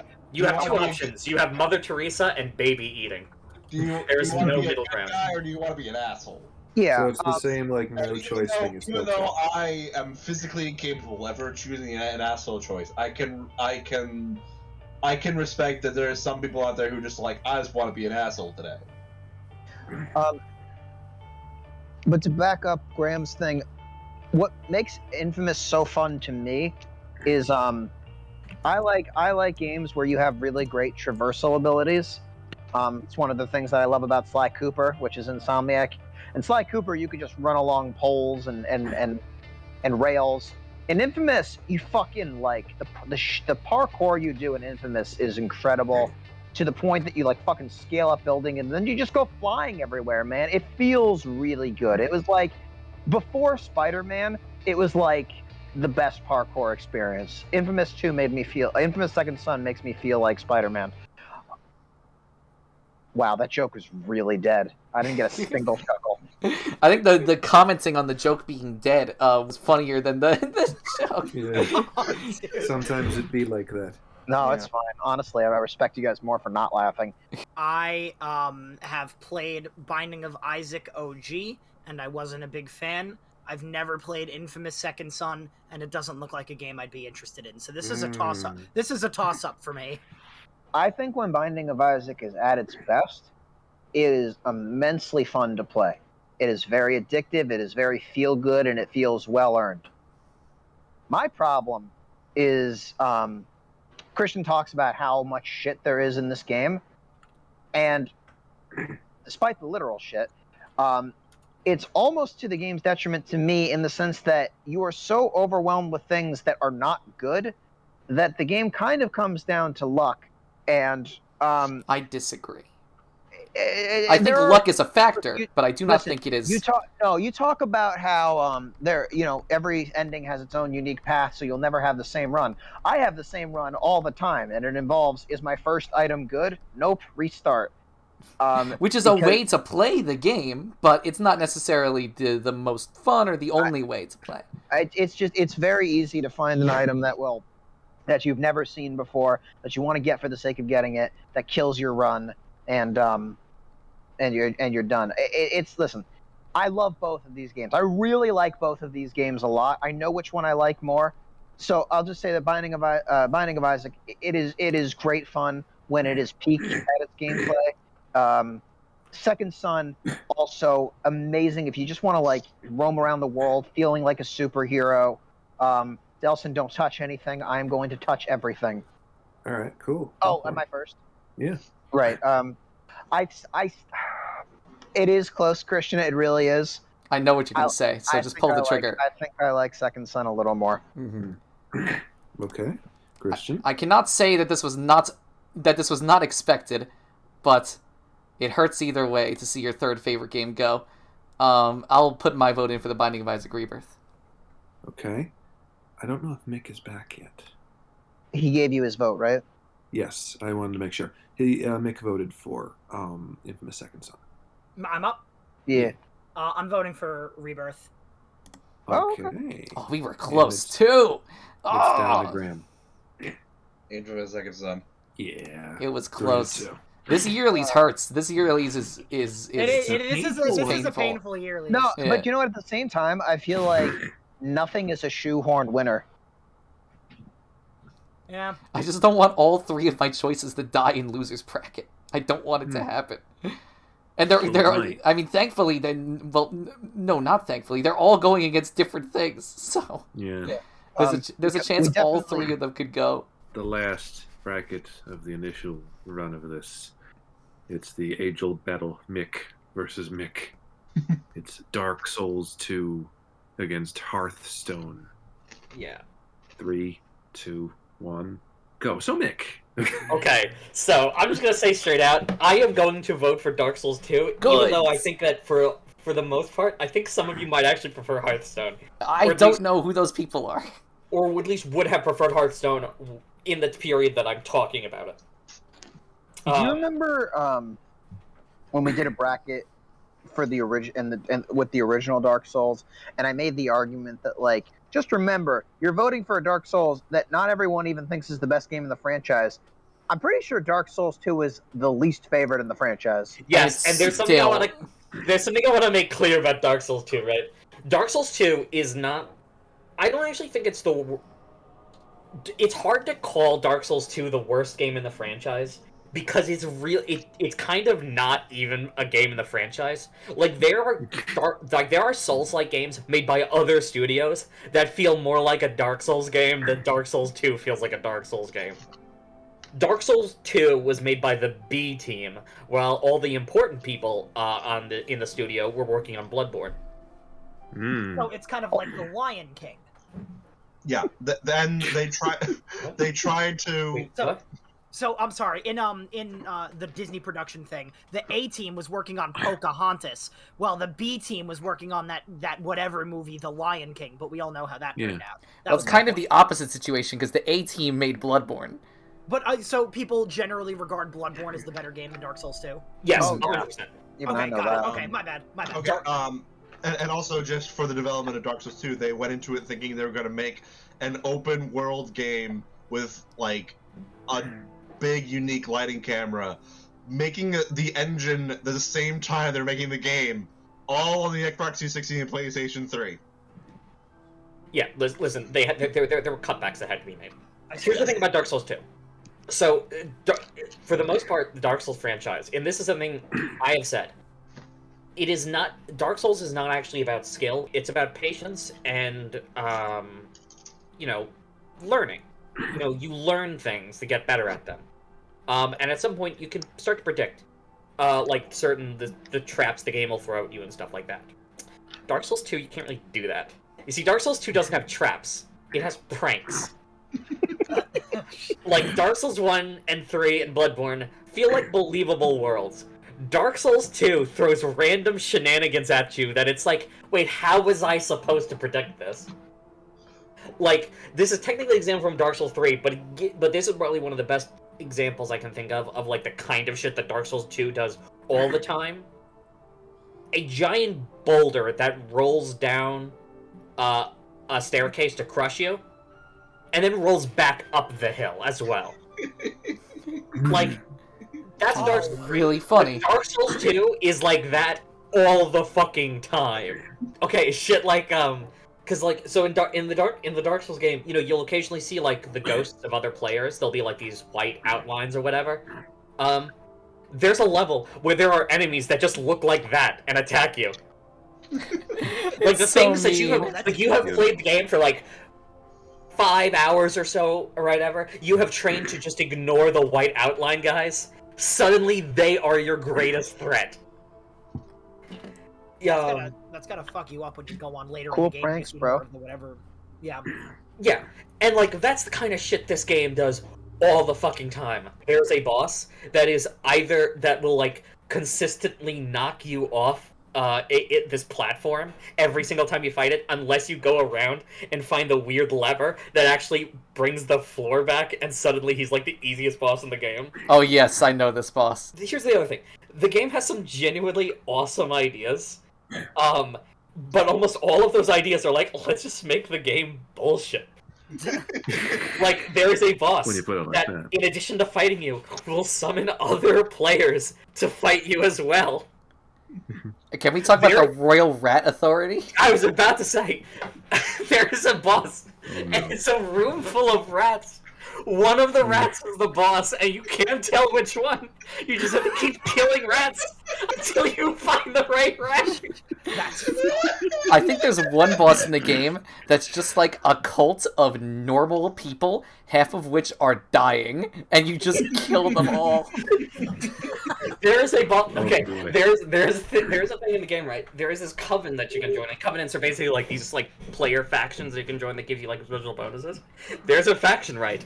Called the Rat King Covenant, where you pledge your allegiance to a rat. Okay, and what that allows you to do is, okay, there's this room full of these weird, like, Rube Goldberg traps, okay? And when another player enters that area, they are summoned into your world, filled with all of the bullshit traps you set up.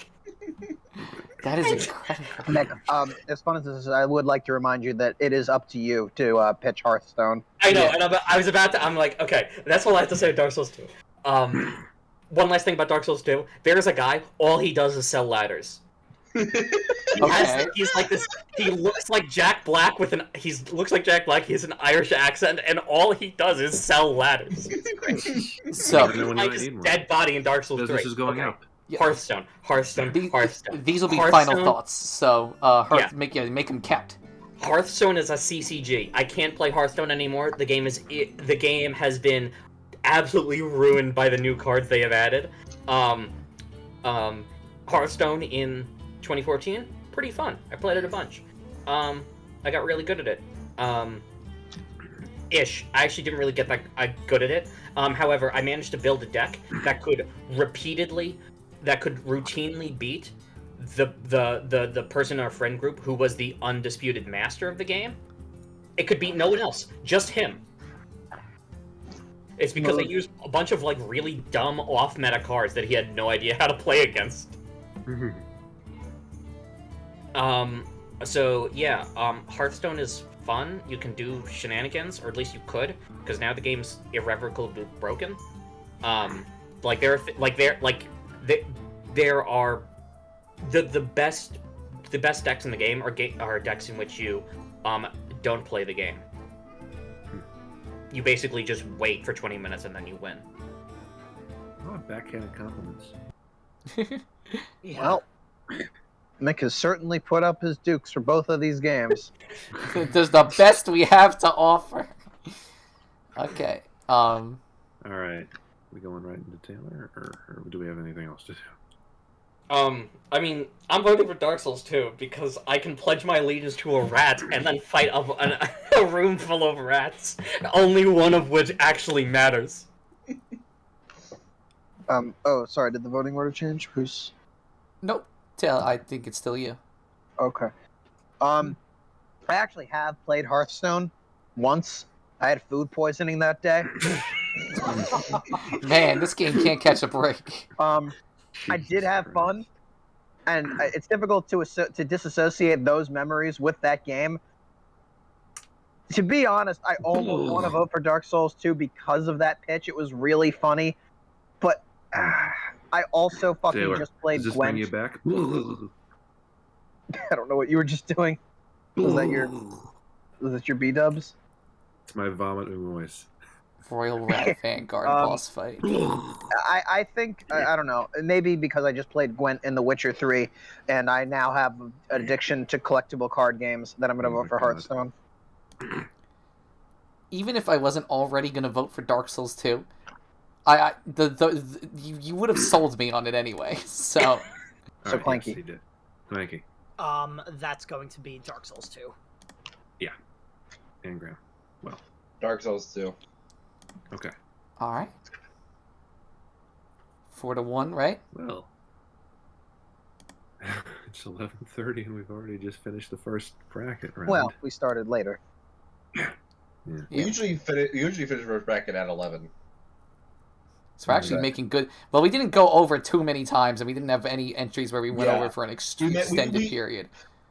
We kept Pokemon to a reasonable level. Yeah. Yeah. But why don't we zoom through some... Losers round 1. We have Donkey Kong Country Tropical Freeze versus Dragon Age Inquisition. Wow, alright. Cool. Well, I mean, I don't have a lot to say. I just hope Go. that Donkey Kong Country finds its redemption arc here. I mean, I'll say again, I feel like there are a lot of elements of Dragon Age that I probably would enjoy, but its core is just flawed to me. Dragon Age Inquisition, there's someone... So at one point, someone issues a challenge against you by throwing a goat at your castle. Oh, great. That is good. That's a good Complete with a sell. smash cut. That's a good sell. They re-released Donkey Kong Country Tropical Freeze for Switch, and it had no other features other than the ability to play as Funky. Which was basically just a disguised easy mode. Yeah, but I like that. there were some pretty funny memes. Dark Souls now with funky new modes. You said it was I was going to be the first to vote. First. Yeah. Yes. And I'm going to vote for Donkey Kong Country Tropical Freeze. Okay. I know how this ends. Mick. I'm gonna vote for Dragon Age Inquisition. Oh, wow. Okay. Tied it up. He's not gonna Clanky. win, so I figured it might. Yeah. be. Yeah, sorry, I'm voting for Tropical Freeze. I do like that game at the end of the day. Graham. Dragon Age. And Taylor. Okay, the fact that he voted for Dragon Age just because he was so sure it wasn't win scared me for a minute, because it took me a minute to realize that Clanky was going to vote for Donkey Kong. But yeah, Did you Donkey think Kong. I hated the game? No, I just, like, I don't know. Do you hate Dragon Age? Maybe you... I don't know. To be fair, I've never played Dragon Age, but No, like, neither I don't have I. know if I'd like Dragon Age if I played it, but I know I like Tropical Freeze. All right. Yeah, that's all I Okay. need to hear. Yeah. Hey guys, Sportsfriends versus a game we're probably not gonna have anything to talk about. Pokemon Omega Ruby Alpha Sapphire. Yeah. I have nothing to say. Anything else to say about this? Everybody knows. I miss the Battle Frontier. I really do. Yeah. Christian. Awesome. Pokemon Omega Ruby Alpha Sapphire. Okay. Mick. ORAS. Okay. Clanky. It's gonna be ORAS. And Taylor. No, Taylor isn't up. Graham is up. Graham is up. Sorry. Aura. Good one. And Taylor. Just imagine a world where this was going up against Bayonetta 2 right now. Go away, Sports Friends. Omega Ruby Alpha Sapphire. 5-0. One day we're gonna play Sports Friends, and y'all are gonna like it. Dude, I won't Sportsfriends like is it a fun more than game. Bayonetta. One of these No. days, one of us is gonna play Aliens Isolation. Well, one of us might play it. Oh, yeah. You're not, Wait, have really zero of us played Alien Isolation? None of us played it. Nope. That's so funny. Oh. That's so I have funny. it. I got it for free on Epic Games. I can play it literally whatever. And it fucking won. Can you fucking believe it? Funniest thing. I wanted to win the I whole watched thing. Markiplier play it. It's basically the same thing. Yeah. Tomodachi Life versus Super Smash Brothers for Wii U. Dude, What are you sighing about? It's We my all- ass on the Sure. line. I feel like I know where this is going. Do you? Yeah, We'll see. I really think I know where this is going too. Me Yeah. too. It's unfortunate, truly, but Yeah.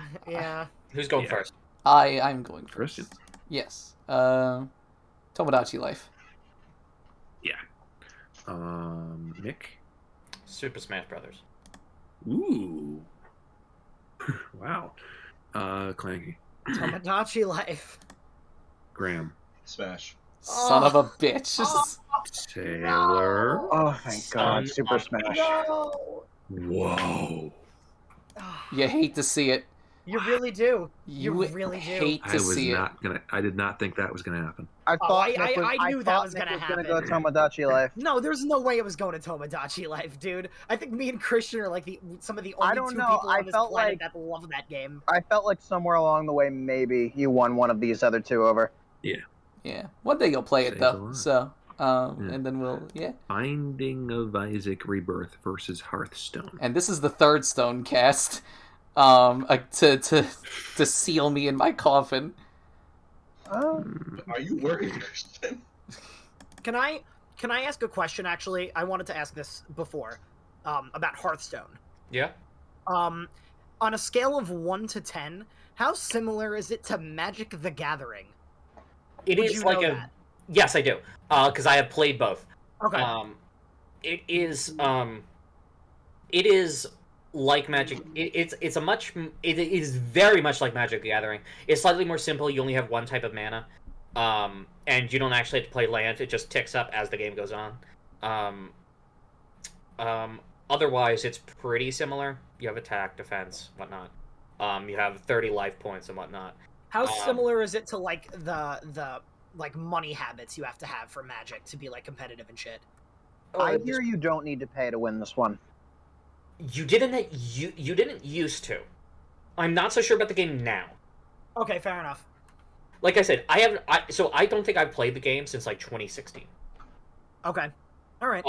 And like that's when the game started to get like really, really stupid. Like they introduced, like I said, they introduced a character where it was basically just turtle, wait for you to get to the end of your deck, and then you win.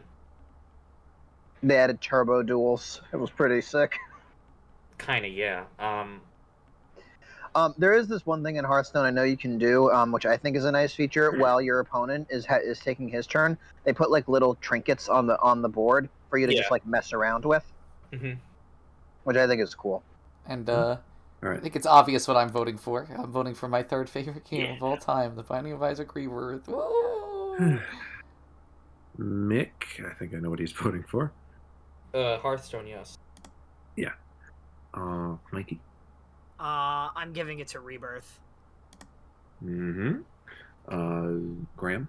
Binding of Isaac. Oh, thank you. I And Taylor for appreciate it. posterity. Rebirth is fun. Rebirth. I'll be honest, Or- I didn't really want Hearthstone to get any further than this. Yeah, I appreciate not letting all of my choices die in the bottom Yeah. of loser's bracket. Yeah, Steam. Nick, I'm not really a big fan of Magic, so that's why I asked that question. Okay. Yeah, no. Me and Mick Gonna be honest? putting our collectible card games, making sure they die. Here's the thing about Hearthstone, right? Like, if you ask me, hey, Mick, do you want to play some Hearthstone right now? I'm like, no, go fuck yourself. Die. Fuck. Unless you have a time machine. No, I don't want to play Hearthstone. Unless I can That's play, fair. unless I can play Junkbot in competitive, I don't want to play Hearthstone. Can't you just like agree to play with a set with set cards? Yeah, but Well, then you you need could. to play with like friends and shit, or like find other. You have to actively yeah, search for but people for that. In Mick's Yeah. own story, someone is asking him to play. That's true. That is true. Yeah. In the context of this, there is someone who's asking me to play. However, this is hypothetical. It would involve someone asking me to play Hearthstone. Yeah, I'm probably not going to ask Mick, you to you play wanna play Hearthstone. Hearthstone? Yeah, can we play Hearthstone? All right. All I right. play Voltron. back into the 'cause I have my regular. Voltron deck. All right, we go back to the regular bracket. Mario Kart 8 against Lethal League. Wow. I want to make one criticism of Mario Kart 8. One? And I really do like Mario Kart 8. It's my second favorite. I like the zero gravity feature as an idea. I feel like it's not utilized as in practice. It's not as cool as it sounds.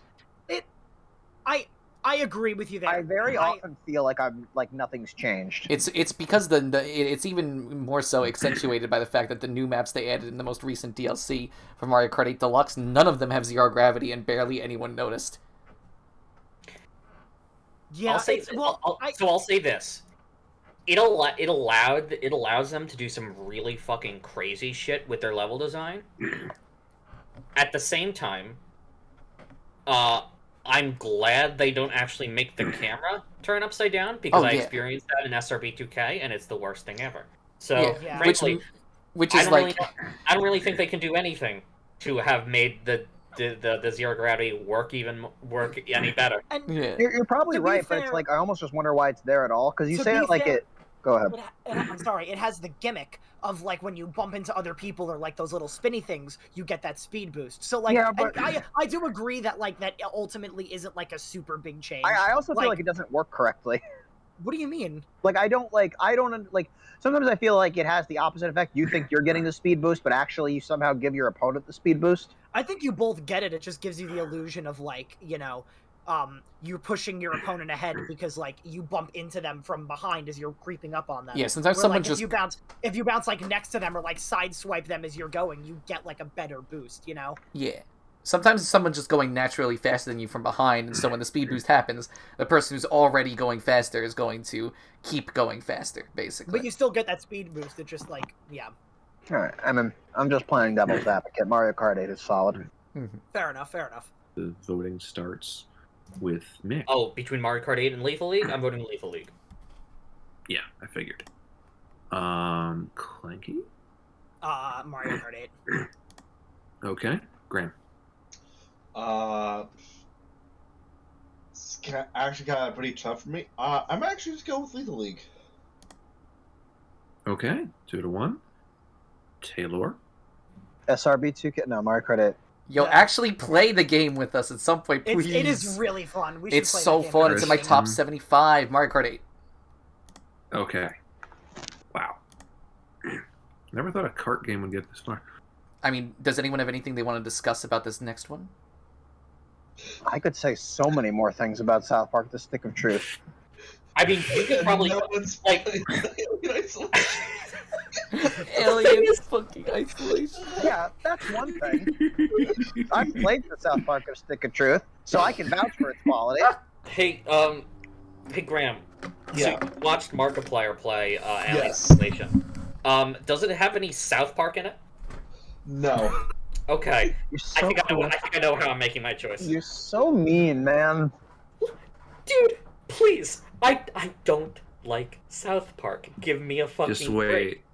Yeah. Nick, just wait. Then after this, Taylor is going to make you eat your parents in a bowl of chili like in the South Park episode. What the hell are you talking What? about? That's That an was a good- episode he gets back at Scott Tenorman Oh, that's a great for being episode. like kind of a dickhead by and then he gets cooking- by- Radiohead to make fun of him. he cooks and serves his parents to him as a bowl of chili. It's a fucking Looney Tunes sketch. It's so great. That's not a Looney Tunes sketch. No, That's Nick, fucking Nick, Titus Andronicus. Nick, it's a Looney Tunes Yeah, episode. It Radiohead is wrote like Titus Andronicus. part South Park: The Stick of Truth versus Alien Isolation. One of these games has been played by someone in this group. South Park: Stick of Truth. It wears its influences on its sleeves, but it does it in ways that are better than some of the things it's emulating. It is so good. It stays around the perfect amount of time. Its humor is spot on. Its side quests have meaning. Its collectibles are good. Its world is fun to explore.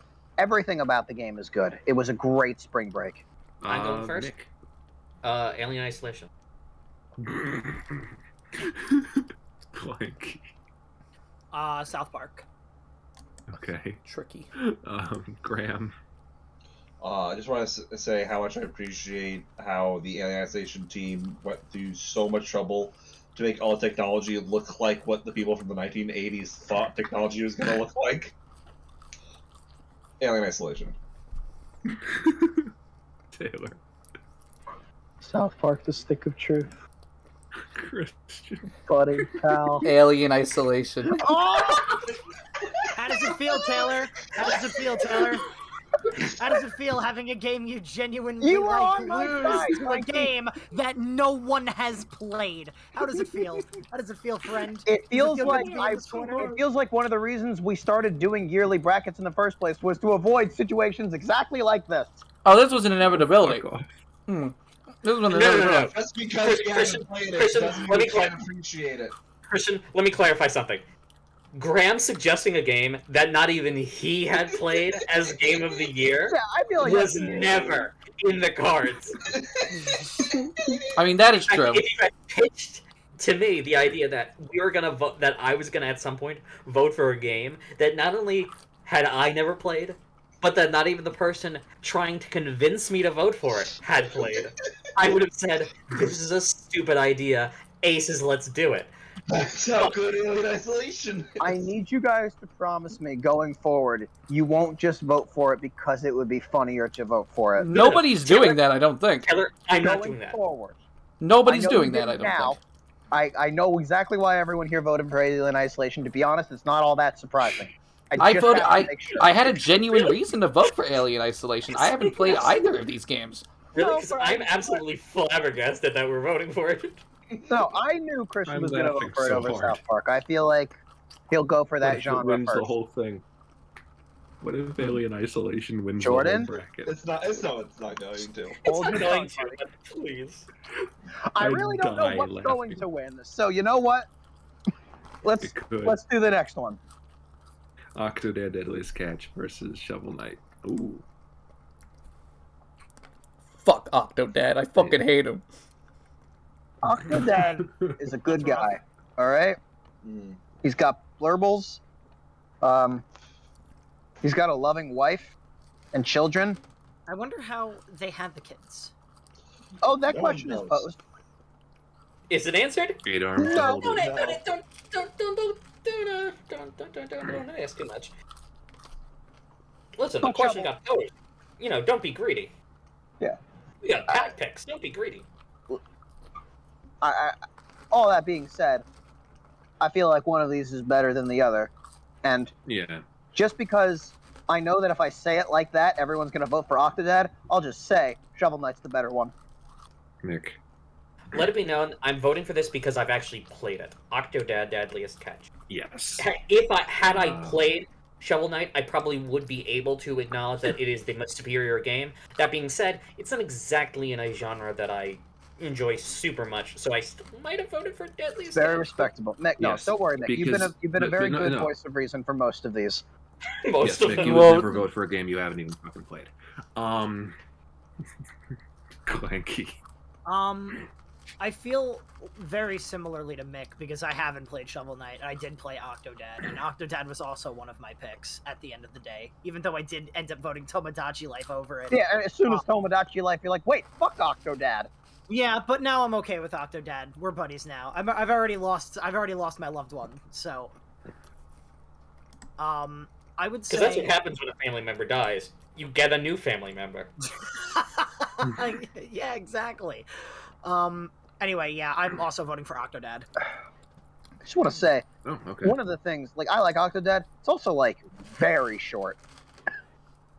You know, it isn't short. Tomodachi Life has hours of content.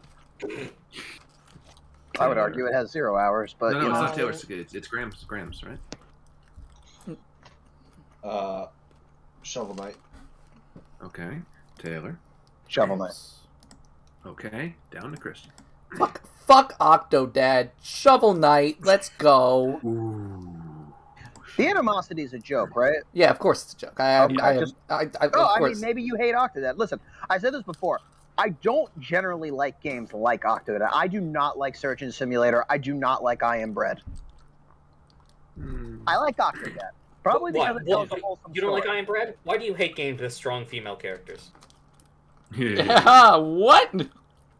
Oh, have you never seen the Steam listing for it? No. It's listed as a game with a strong female character. Oh, I see. Okay. Christian, what did we just look at that was The piece of listed as bread? psychological horror? I was- even though... It is what they call a joke. I was just thinking that, and I can't remember what game it was too either. What was I was recommending something to Christian. It was tagged as psychological horror, and I had to assure him that it was not. Untitled Goose Game. No, fucking. Do you really not remember? I don't remember. Could you, if you tried hard enough, could you? I'll let you know. Was it either Infamous Second Son or Dark Souls 2? Because that's It the was- next bracket. I Alright, love well- the way you said that. I think Dark Souls 2 could be a psychological horror. Yeah, Well. pretty much. And then it psychologically makes you want to Listen. kill all the game designers. You have to fight like the Ultimately, 6 right spell now- oracles. We're comparing the best game in its franchise versus the worst game in its franchise. Here's a quick story about Dark Souls 2. One of the characters I had made and that I played in Dark Souls 2 just happened to wind up looking exactly like my first girlfriend. It was really weird. Anyway, Because there's suggesting no a bearing on spiritual it. It's just a connection really with the weird thing game. that happened. I Like mean, a fucking Twilight Zone episode or some shit. I don't know. Mick, you want to go? Dark Souls 2. Clanky. Dark Souls. Graham. I am very conflicted. Because on the one Yes. hand, I very much enjoyed Dark Souls 2, and then everything that Mick said about it. Can I basically did the fucking the fucking you can start a family. There's always one. But Graham, Oh, you yeah. know which one is the I better. know, We didn't even touch on the story. It's like I talked about the morality, but the story itself is cute. yeah, there's a point in the story that I really, really like, so I have to give it to Infamous. It's a bit of an interesting Okay. word to use for this game. what, right Infamous? Okay. Taylor. Infamous. And Christian. Dark Souls 2. Ooh. Who won? If this Dark is Souls Dark 2 Souls won. 2 versus Alien Isolation at the end, I'm gonna be. I I'm gonna laugh. I don't think so, but you know, first we have to kick out one of my favorite games ever. So, Lethal League versus Binding of Isaac Rebirth. I mean, Christian, you're very quick to dismiss. You're constantly very sure it's gone. I've said nice things about Lethal League up till now. I do think like it has merit, but I think Binding of Isaac is well in a more superior game with just way more to offer. Just convince everyone else of that is the question. You know I can't do that. Yeah, I've already pulled out every stop in the book. I don't. There's.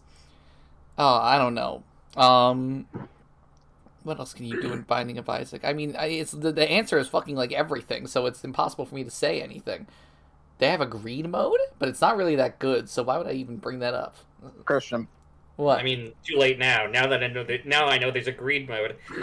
Now Mick definitely won't vote for it. He was gonna vote for it, and then you told him the greed mode wasn't all that good. I can't believe it. Wait, there's a roll button? Oh, one thing that I really like about the Binding of Isaac that came with one of the expansion packs was the developers are like super chill. Like Edmund McMillan, obviously super chill. The Anti-Birth devs are super chill. Most of the Rebirth devs are chill, though people at Nicholas aren't that cool. But what they did, and I believe Afterbirth Plus, was they put their Binding of Isaac mods became so popular that they put in built-in modding tools that allowed people to make their own mods within the Binding of Isaac engine and use that. And then they can upload those to the Steam Workshop, and then every 2 to 4 months, the developers would spotlight 10 modded items and just put them in the game for everyone to use. Oh, like TF2. Yes, honestly, it's actually very, very similar to TF2. So it's just something that I really, really love about the game. Out of all the millions of things that I love about this game. Oh, and the music by Ridiculon it's actually, I like the Ridiculon soundtrack. Now that Repentance is out, I like Ridiculon soundtrack more than Danny B's, which is heresy, but Soundtrack's pretty good. yeah. It's no Super Meat Boy, but goddammit, it's really good. That's all I have to say. By the way, Clanky, I just want to stay for the record. You said you never played Rebirth, but you played the original. Yeah. There is from what I understand, a pretty monumental difference in quality. Yeah, no, I don't deny that. The original's a little crusty. Let's do it. Okay, so it starts with Clanky this round. I'm voting for Rebirth. Yeah. Graham? Binding of Isaac. Okay. Taylor. Rebirth. Christian. Rebirth? You love to see it. And Mick for posterity. Lethal League. All right, 4-1. I am never gonna be a Binding of Isaac fan. Oh no, I 100% acknowledge that. 100% totally get it. All right. This one's gonna be wild. South Park: The Stick of Truth versus Super Smash Brothers for the Wii U. If nobody has anything to say, does anybody? This one's kind of tough. I mean, Not for Taylor. no, not for Taylor, but if it's kind of tough for Clanky, I should say, Smash for Wii U. It has bad parts. Stick of Truth doesn't. That I can agree with. Wow. I can think of a few major flaws. Well, wait, I can't agree with the fact that Stick of Truth doesn't have bad flaws. What am I talking about? I just wanted to jump on the Smash Wii U. You don't know. You haven't played bandwagon. it. Yeah. Well, that Played did Alien just wanna Isolation, drag and my that doesn't wild stop cards. me. You haven't played Tomodachi Life. It doesn't stop you. Clanky, if you play Stick of Truth, we can have a fun conversation about it. We can't do that with Smash. Did you smash today? Oh, dude, I smashed today. I played Duck Hunt. I actually used to like playing Duck Hunt on Smash Wii U. Oh no, I like playing Same. Duck Hunt on Smash Wii U also, but Um, You guys want to yeah, have a Duck Hunt conversation? I just don't get to talk to anyone about Stick of Truth, and I want to be able to. Now that I know you're a South Park fan, it's very important for me that you play this. I own the game for the 360. Well- the only thing stopping me from playing it is setting up my 360 again. Is it my vote? Yeah. Okay, I'm gonna be voting for Stick of Truth. Okay. Graham.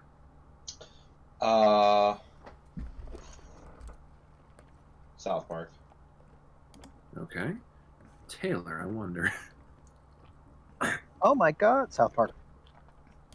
I don't know why I was going to do an oh my God, they killed Kenny. That doesn't really work Oh here. my God, they killed my wild card pick. Christian. Nothing against South Park, but Smash. And Mick for posterity. A lot against South Park, but Smash. 3-2 South Park. Oh, that one's gonna hurt. That one's gonna hurt someone. That one has the fire in its eyes. No, I just want to know Alright, which the one next Mick one. hates more. Octodad, Dadliest Catch versus Pokemon, Omega Ruby versus Alpha Sapphire. Please tell me you guys have nothing left to say about that one. You know, Pokemon ORAS is actually really cool because the one thing that I do like about ORAS is that it really bumped up the shiny hunting scene. That I do like about it. Yes, agreed. Can we vote, please? Yes. Well, I really think that. Oh no, I'm kidding. So, Clanky? Yeah, right. Sorry, I forgot I was first again. Yeah, Yeah. ORAS. Okay. Grant. Octodad. The car is starting. Wow. The Did he say Grandmobile. Octodad? Wow. He said Octodad, He right? said Octodad. Okay. Taylor. You know, if Octodad was a little bit longer, if there was a little more value in it, you might, somewhere along the line, I might vote for it over Omega Ruby Alpha Sapphire one day, but not today. Okay. Christian. I'm gonna steal a joke from Graham and go ORAS. And Mick. Someday is today for me. Dad game. The Squid Father. Squid Sorry. Father. Squid Father. Cephalopod uncle. 3-2. I somehow knew saying cephalopod uncle would be great. Got the game. So it's a 2-3 ORAS. Yeah. All right. And Infamous Second Son versus Donkey Kong Country Tropical Freeze. Listen, these are What is- both... What two odd bedfellows? Right. These are both like momentum and movement. One is for platforming. One is for fine-tuned combat. I think one is a little bit better in its field than the other, but I think they're both solid picks. One is a mature game for adults. The other has. The other is a second. Yeah. I was about to say that. I Yeah. wanted to say it so. Yeah. We were all thinking it. Yeah. There is this fun thing in Infamous Second Son where like you have to. I mean, it's also kind of repetitive, but after you take over a certain amount of territory, you have like a turf war, and to start the turf war, you have to prank call the information hotline. Yeah. That's And it's the same woman each time, and like after she's like, "All right, I know it's you. Why are you still calling me?" that sounds like something from a Suda 51 game.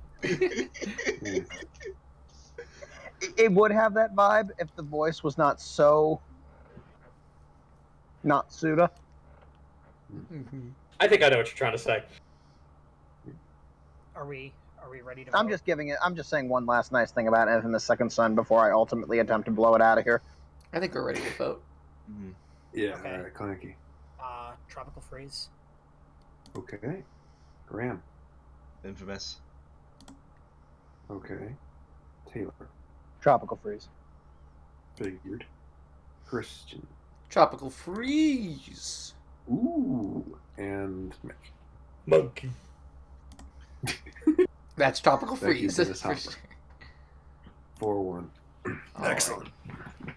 Okay. Stick of Truth versus Binding of Isaac Rebirth. I mean, I gotta know how this right. ends. Someone's gonna get hurt. Let's just pull the band-aid off now. Yeah. Okay. Graham. Binding of Isaac. Okay. Taylor. Stick of Truth. Christian. Binding of Isaac.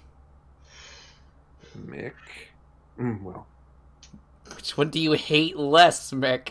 You guys want? Am I the last person to go? No, you're the second to last. No, Clanky hasn't gone. Clanky, do you want to go next? I can, yeah. I'm voting for Stick of Truth. Well, now it is down to you. I am voting. I'm voting for Stick of Truth. Mm-hmm. I expected as much. Well done, Isaac Rebirth. All the odds were against you, and you went as far as you could. I don't think, Christian, I don't think this was as doomed as you make it out to be. I really don't. It's still lost in the losers bracket. Well, so did a lot of things. Everything's gonna lose in the losers bracket except for one thing. But That's this how is this works. this is my Technically third two favorite game. My third favorite game. Let me be Well, you still have sad. a few others you like more. Let me be sad. Okay, I mean, when we look at the rankings, you'll be like, hey, look how good Binding of Isaac Rebirth did. We'll Look, see. It's guys, it's Taylor's turn to be sad because Donkey Kong Country Tropical Freeze is about to go up against Pokemon Omega Ruby versus Alpha Sapphire. Is it Taylor's turn to be sad? Are we sure? The Pokemon game usually wins. I know how this works. Well, But one has apes. Ooh, ooh, ah, ah. I do think ORAS is good, but I feel like, I don't know, in some ways I feel like I forgot about it. I don't know, I didn't put it in my honorable mentions, and I like it more than Octodad, so that's weird. Yeah, that's what I was thinking. I'm like, where did this... It really feels incomplete without the Battle Frontier. I know it's petty, but like, the Battle Frontier was so special to me. It really makes me happy, and it's not here. Tropical Freeze has the fucking rocket barrel music. At last. Have you guys heard the rocket barrel music? Oh, I know If you them. compare the music, though, the music in ORAS is really fucking good. That is also It true. is. ORAS is one of my favorite video game songs It ever. is, but I don't think anything ORAS is better than the rocket barrel music. Nah. I disagree. I have to Rocket Barrel disagree, music is too. very good. It's good, but Well, yeah, it- again, it's still Guys, I a think we song, all have our but- opinions made up, so I don't understand what the point is. I think we're just goofing Fair around enough. at this point. Yeah. Just enjoying each other's company. Yeah, which that's is the best part. okay. Okay, sorry, Mick. All right, Graham. Omega Ruby. Mm-hmm. Taylor. Monkey. Yes. Christian. oh my god, Ruby. Mick. I love Gen 3. But I already played Gen 3. And sometimes I want a new experience in my life. A new experience with apes. Donkey Kong. Are there any monkey Pokemon in Gen 3? Slacking. That's Is that a true. monkey? Well, I guess he is a sloth. You idiot! You fucking mixed up the mammal's. He looks You like fucking it. cocksucker. I moved to Madagascar where my best friend was a sloth. And I Clanky. ORAS. You know, even though it was his number one, part of me thought he would vote for Donkey Kong Country. Monkey. It's alright. It did okay. You see, Christian, it did just as well as Binding of Isaac Rebirth, and I'm not like, it got shot. I am allowed to be sad. I am allowed to be sad. I'm sad Why are you sad, Okay. Jordan? Open up, this is the sad because I police. like monkeys. Oh, true. right. Monkey. Okay, so Okay. Mario Kart 8. All right, let's see versus what Alien happens. Isolation. Oh boy. We're going Listen. right into the vote. If we were all together and we wanted to play a game, amongst the things we could play together, But, like, Kart. Okay, that's a bad that's comparison. So that's a really bad way of arguing, because like I could say the same thing about like, hey, we're all gonna get together. We could do one of two things. We could either hit ourselves in the crotch with a hammer, something we could all do together, or we could play Phoenix Wright. I think I know which one I want to do because I get to play with my friends. That was also, if The anything, hammers, a right? worse example, but I couldn't think of another multiplayer game that Taylor would 100% be against playing. It was like, let's and play. So Would I you? settled for hitting myself in the balls with a hammer. It's like saying, what game would you rather play together with friends? South Park: The Stick of Truth or Crash Nitro Kart? One of them has a multiplayer mode, and one of them doesn't. Yeah, but also the Stick of Truth. I now know what happens when we play Crash Nitro Kart. You guys played Crash Nitro Kart without me? No, you were there. I have no memory of this. Mm. Who are you people? It was after Why Pizza are you Hut. all gray? Why are you all gray? All right, look. I feel like we have a lot of fond memories of Mario Kart 8. Maybe it's not anyone's favorite here. Oh, it's mine. Okay. I have no fond memories of Mario Kart 8. I need to make that clear. No, I know you don't, but I feel like a good majority of the people here do. And I feel like we're only going to create more memories with Mario Kart 8 because they're going to continue dropping courses. All the levels really fit together. No, when you check out those mods. I really do want to check it out. Yeah, I'm ready to vote. Do you want me to send it All right, directly Graham. to you? I already posted the thing. Sure. But, Just would say. Alien Isolation. Of course. Taylor. Mario Kart 8. Christian. As much as I love a game I've never played before, I'm not crazy. Mario Kart 8. Thank you. Mick. I really hope it goes no further than this. Alien Isolation. Because if it is, democracy is dead. Clanky. Clanky, I believe in you. Mario Kart 8. All right. Okay, good. Aw.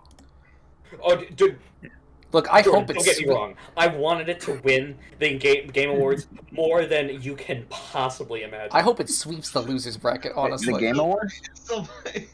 Whatever the fuck this is. The Yearlies. I said it at the beginning, very funny like. I'll do it again. Hello and welcome to the Yearlies. Alright. Shovel Knight versus Dark Souls 2. So, both of these games have rats. Oh shit, you're right. Oh fuck, now it's way harder. And it's not just rats. It's also fun. Like rats are funny. But I'll say Rats this: are funny. they both have rats, but one has talking rat NPCs. One has rat bosses. One has the ability to owe your life to a rat. Are you There so... Can I say there are 2 rat bosses in the game? There's the Royal Rat Vanguard, which is a room full of 50 rats, only one of which matters. And the other is just a giant fucking rat that looks more like a wolf, but is inexplicably called the Royal Rat Authority, despite the fact that he has no authority over anything.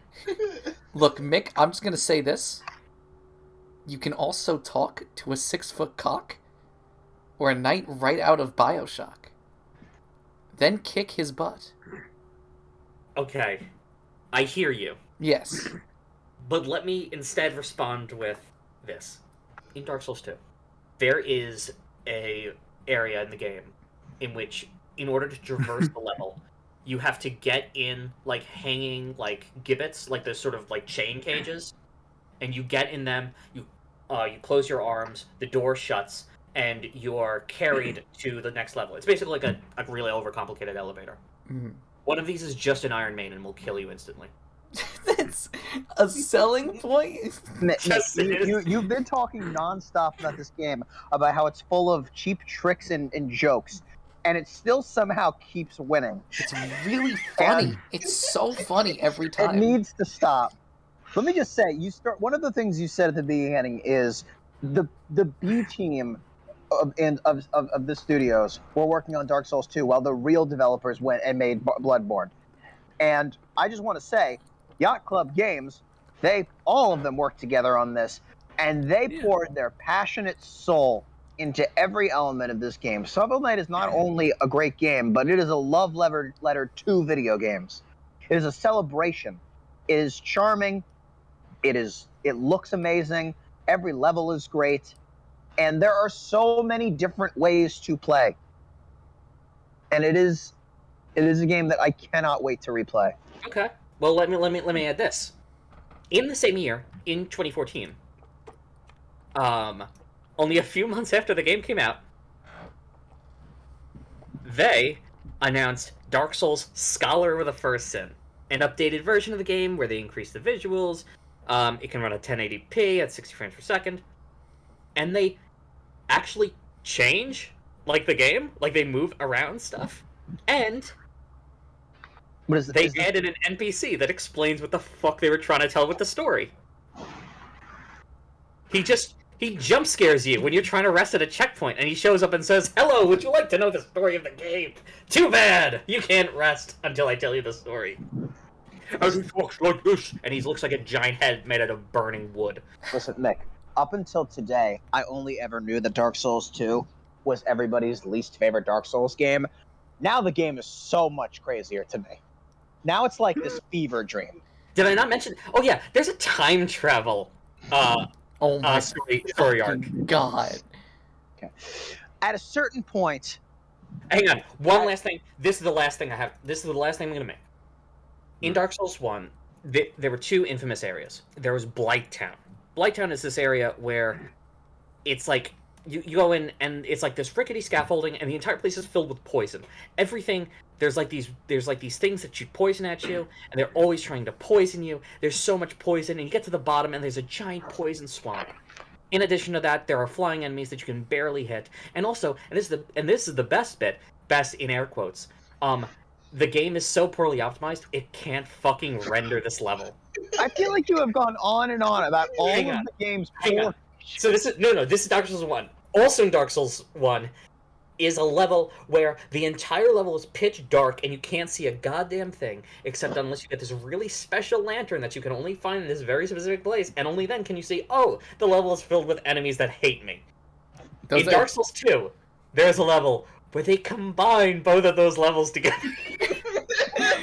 I don't understand. He keeps pitching like the worst parts of the game, and it continues to win. This is funny. This is such a good marketing strategy, honestly. No, it's fucking Shovel Knight is better. There's an NPC in Dark Souls 2. It's a blacksmith who is a naked woman from the neck down and a giant fucking crow from the neck up. It's really weird. But are you going to play this over another Dark Souls game? That's not the question here. The question here is whether I'd rather play Dark Souls 2 or Shovel Knight, and I would choose Dark Souls 2. I'm ready to vote, by the way. I just want to make that known. Yeah, I think we have been for a while. Part of me hopes I don't win, because I have done nothing to talk about how good the game was, but what I have done is make you all want to play it. Yes, I think you've achieved that for sure. But I'll get to that in a second. But again, is that what the yearlies are about? Which one will you have more fun with? I mean, to be fair, Dark Souls is multiplayer. So does Shovel Knight. Graham is voting. This is very tough for me. Oh. Yeah. Oh. However, at the end of the day, I'm not really a platform guy. So even though this was the platformer that broke that rule? It's the exception, not the rule. All right, Taylor. Shovel Knight. Okay. And Christian. Mick, I so badly want to just meet up with you and just play Dark Souls 2. Like, I want to play through this whole game so we can just fucking revel in its insanity. But it's, at this current moment, it's not Shovel Knight. So Shovel Knight gets my vote. Okay. Mick. There is platforming in Dark Souls 2. No, there's not. I died 30 times in the tutorial where they try and teach you about it. Incidentally, Dark Souls 2 was my first Dark Souls game. My introduction to Dark Souls was dying 30 times and then turning into a woman. Yep. That happens was to my all of first us. 5 minutes of Dark Souls. Happens to all of us. All right, and Clanky, because I assume that Mick voted for Dark Souls 2. Yeah. I feel like I'm gonna have to justify my answer, and if I do, then so be it. But I'm voting for Dark Souls. Ooh, that's a spicy meatball. Sure, go ahead. Justify your answer. I know that I like Dark Souls, and I really, really love Dark Souls 3. And I'm not saying that I understand that Dark Souls 2 is probably just a worse Dark Souls 3. But I'm wondering if I know it's I like... really love Dark Souls. I know that I'll probably at least like it. You know what I mean? And Shovel Knight is a game that I've also never played. And I probably will also really like that game too. But I just ultimately feel like my love for Dark Shovel Knight Souls is like goes Dark above Souls. that. When you die, you lose money, and like you lose your thing, and then you have to go get your thing, and if you die again, you lose all of it. So they're like the same game. Yeah, Except like in Dark Souls 2, you can run out of the items that allow you to gain your health bar back. It gets That worse. sounds awful. It just gets worse. It just gets worse. And it keeps winning. keeps winning. All right. All right. It's a boss where you just get run over by a horse over and over again.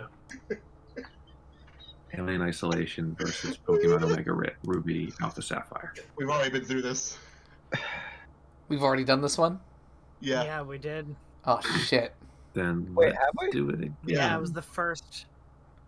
Yes, it was. It was the first one. That It's- Alien Oh Isolation. god, I remember it like it was yesterday. All right.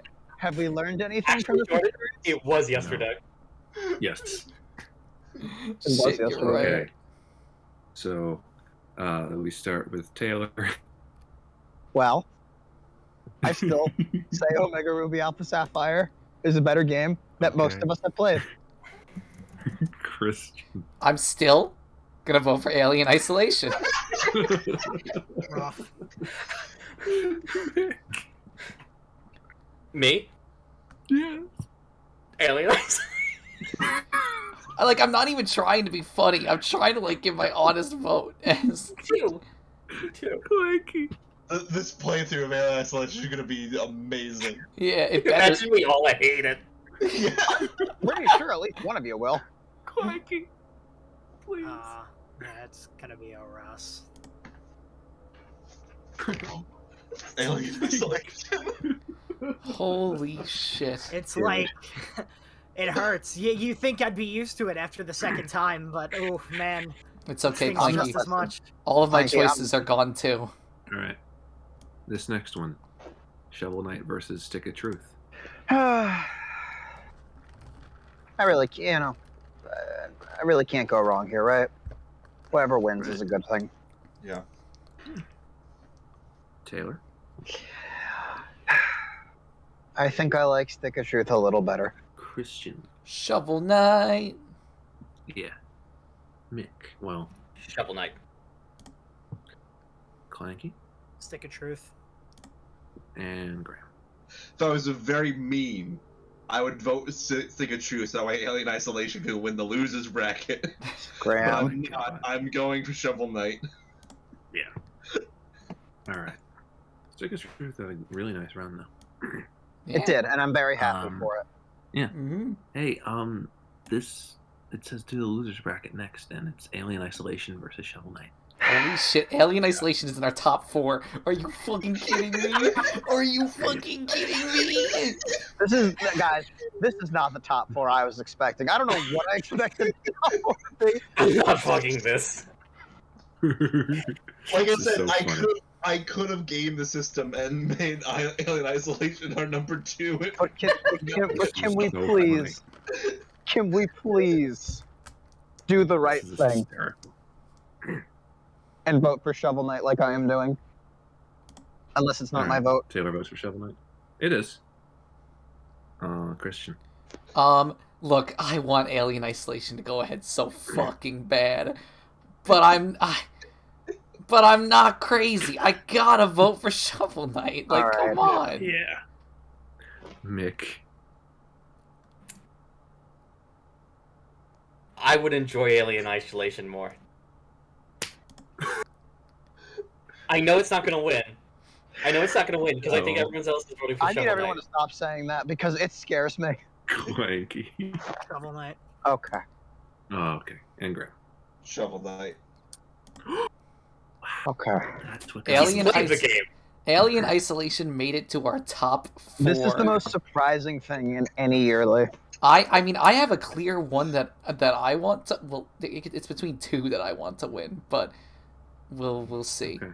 Kind of Just want to. Mario Kart 8 versus Dark Souls 2. Let me say this. No. Okay. There's only one NPC in the game that can that you can give boss souls to, and he can give you boss soul weapons. I've got boss weapons. Yeah, there's only one boss weapon NPC. He lives at the top of a castle filled with suicide bombers, and those suicide bombers can kill him. It's just. I love this game. Taylor, I think you misunderstand. The idea Serenity Now. of playing a game that hates you is so appealing to me. Damn, Graham, you would love Drakengard. Oh my god. No, like, I'd also. There's also, like, another game I played way back when that just didn't want me to play it. Yeah, I wonder who made it. I wonder who made it. Man, if only I could hear that sexy, sexy voice again. Guys. I mean, like. Just. Serenity Now, Serenity Now, Serenity Now! Serenity. Taylor, go. Mario Kart 8, come on! I find this so funny. We have one game that is exclusively winning off of bad press, and one game that made it to the top 4 despite none of us playing it. And 2014 was a weird year.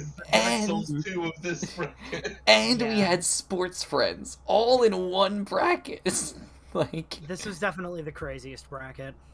I can't God, believe over it. yet. I can't believe it. Mario Kart 8, by the way.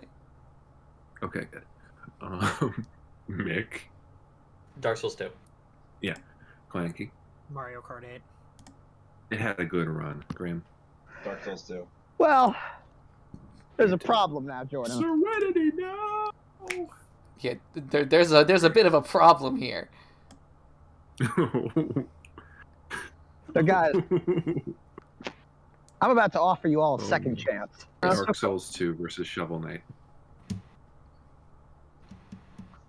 I am ready to Any vote. last thoughts on these two? All right. Shovel Knight has switches version to- exclusive bosses Okay. for each console. On PS4, you can fight Kratos. In Microsoft, you can fight the Battletoads.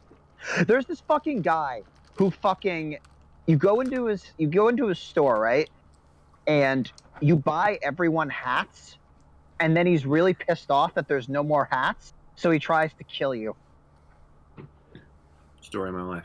His name is Mr. Hat. Of course. Mr. Person Hat. Oh, Christ. Shovel Knight is full of fucking charming NPCs like that. So I assume you're voting for that one. Is it still my vote? Actually, I think it's Christian's vote now because that was 4. All good. Dark Souls 2 to me seems a lot like The Office. It's one of those things that, like, you see this office setting and it's a fucking disaster, and you're like, holy shit, I want to be in the office. Then you actually go to an office like that, and you're like, I hate everything about this. Oh my fucking god. Oh my god. Dark Souls 2 seems like it's a lot like that. All of the stuff that Mick is telling us sounds fucking so funny. Like, it's the funniest shit in the world, but if we actually played it, if we sat down and we played it, we would want to throw the game out a window. Like, to me, right? And I mean this, like, I'm not trying, like, listen, I might not be a Dark Souls fan, but this is how it sounds to me. It sounds like you play the first game, Dark Souls, right? And that's a great game and a great franchise. And then it's like going to Devil May Cry 2, right? It's like, this is so not what I first played that it's actually making me wonder how much I'm going to like this series because of its existence. Because it's so, as Mick says, so different from everything else in this franchise. Yeah. That's not a bad comparison, actually. And I'll have plenty of opportunities in the future to give my Soulsborne love, but for now, it's Shovel Knight.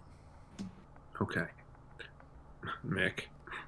So in Dark Souls 2, there's this one area where you get in an elevator at the top of a windmill.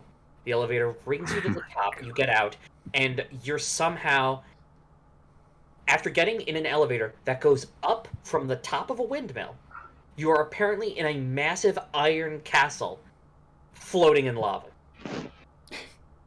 I am voting. Clanky. I am voting for Shovel Knight. Because as much as I like Dark Souls 2, I cannot. I will eat my own limbs off before I let Mario Kart 8 win. Damn, Ooh. Wow, Clanky. that hurt. I'm voting for Dark Souls 2. Oh, okay. Graham Shovel Knight. and Taylor. This turned into a 4-1. That's interesting. Shovel Knight. Yeah, I was expecting Mick to go for it, but all right. All right, it's And 4-1. So, I am cool with the either of final these two. winning. Yeah, no, we have. You know what this is? This was a season of Survivor or Total Drama where the villain, they always make it so far, and then we have to. The villains are Dark Souls 2 and Alien Isolation. yeah, beautiful. This might be like, despite the upset at the beginning, this might be my favorite bracket so far. It's definitely the funniest. Like, Oh, holy by shit. far. But it's the final round.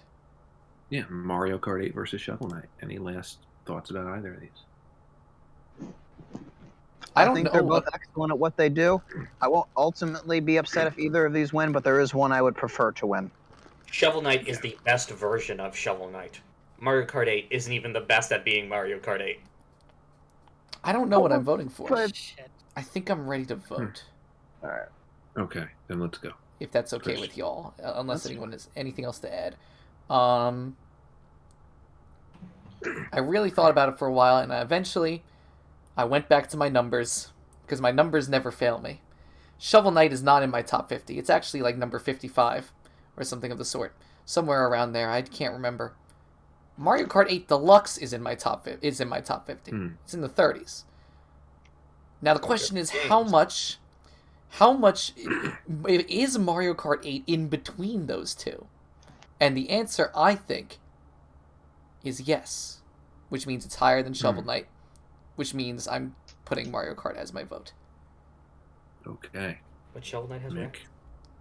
rats. Shovel Knight has rats. Exploding rats. And it also has the benefit of not being a Mario Kart game that isn't Double Dash. Well, I mean, look, you got a point there, Of but course. No. This is a weird bias that I and no one else has. No, I Yeah. believe there's a fandom for people like you. Oh no! There are people like me. Okay, we're very rarely let out. We're I very don't think there's rarely anybody allowed out of the like you, house. Mick. But there are people like me. I always thought Double Dash controlled weird. I know where you live. It's It's only a 15-minute drive. It's true. This is a threat. I am 100 meters from your house and coming in close. You better start running. Speaking. Well, we wait for that threat to die out. Clanky. Mario Kart 8. Wait, what did Mick Okay. vote for? He voted for Mick Shovel voted Knight. for Shovel Knight. Okay. I scuppered Dark Souls 2 Um, just so I could vote Shovel Knight instead of Mario Kart 8. It's me. Yeah. Shovel Knight. Well, Taylor, you get to decide How do who you vote? wins the 2014 Yearlies. Ba ba ba ba ba ba da ba da da da da da da da da. That's a Shovel Knight song. It's a Shovel Knight win. It's a Shovel Knight win. After pro tip. All right. It's 3-2 Shovel Knight, Yep. and I submit the scores. Shovel Knight takes the whole thing. I guess I if am- this I would taught not me have called. anything, I guess if this taught me anything, I need to play Shovel Knight. Oh, yes, you I should think- absolutely I play think, Shovel I Knight. think if this has taught anyone anything, it's that We should play Alien one of us Isolation. needs to play Alien Isolation. I One want of to us. play Alien Anything. Isolation. It's don't play Dark Souls 2. No, I'm playing Dark Souls 2. Now, this is... I have Dark Souls 2, but I'm not playing as much as I wanted to because, well, back when I was playing it, the servers for like all the Dark Souls games were down on PC. I don't know if they're back yet. Mhm. What a fucking Yearlies, man! Like All right, and let's tally up. Number 1 seems to be Alien Isolation. Alien Isolation is in fact 4th place. Okay. But Stick of Truth being tied for 5th, I can't complain. Yeah. Great. There's a couple of things in last that I won't name. One day, me and Clanky are gonna come back and we're gonna fucking make you rue the day. Dragon Age Inquisition, Hearthstone, Sportsfriends, and Tomodachi Life out and back and shot them in the head. Do you want to do a bracket where we take 16 of the last place entries in each year and put them? Oh, yes, That could be please. fun. That could be very fun. Alan Wake Yu-Gi-Oh! Redemption 5Ds over the Nexus. No, shut up. Yu-Gi-Oh's gonna come back, boys! Yu-Gi-Oh!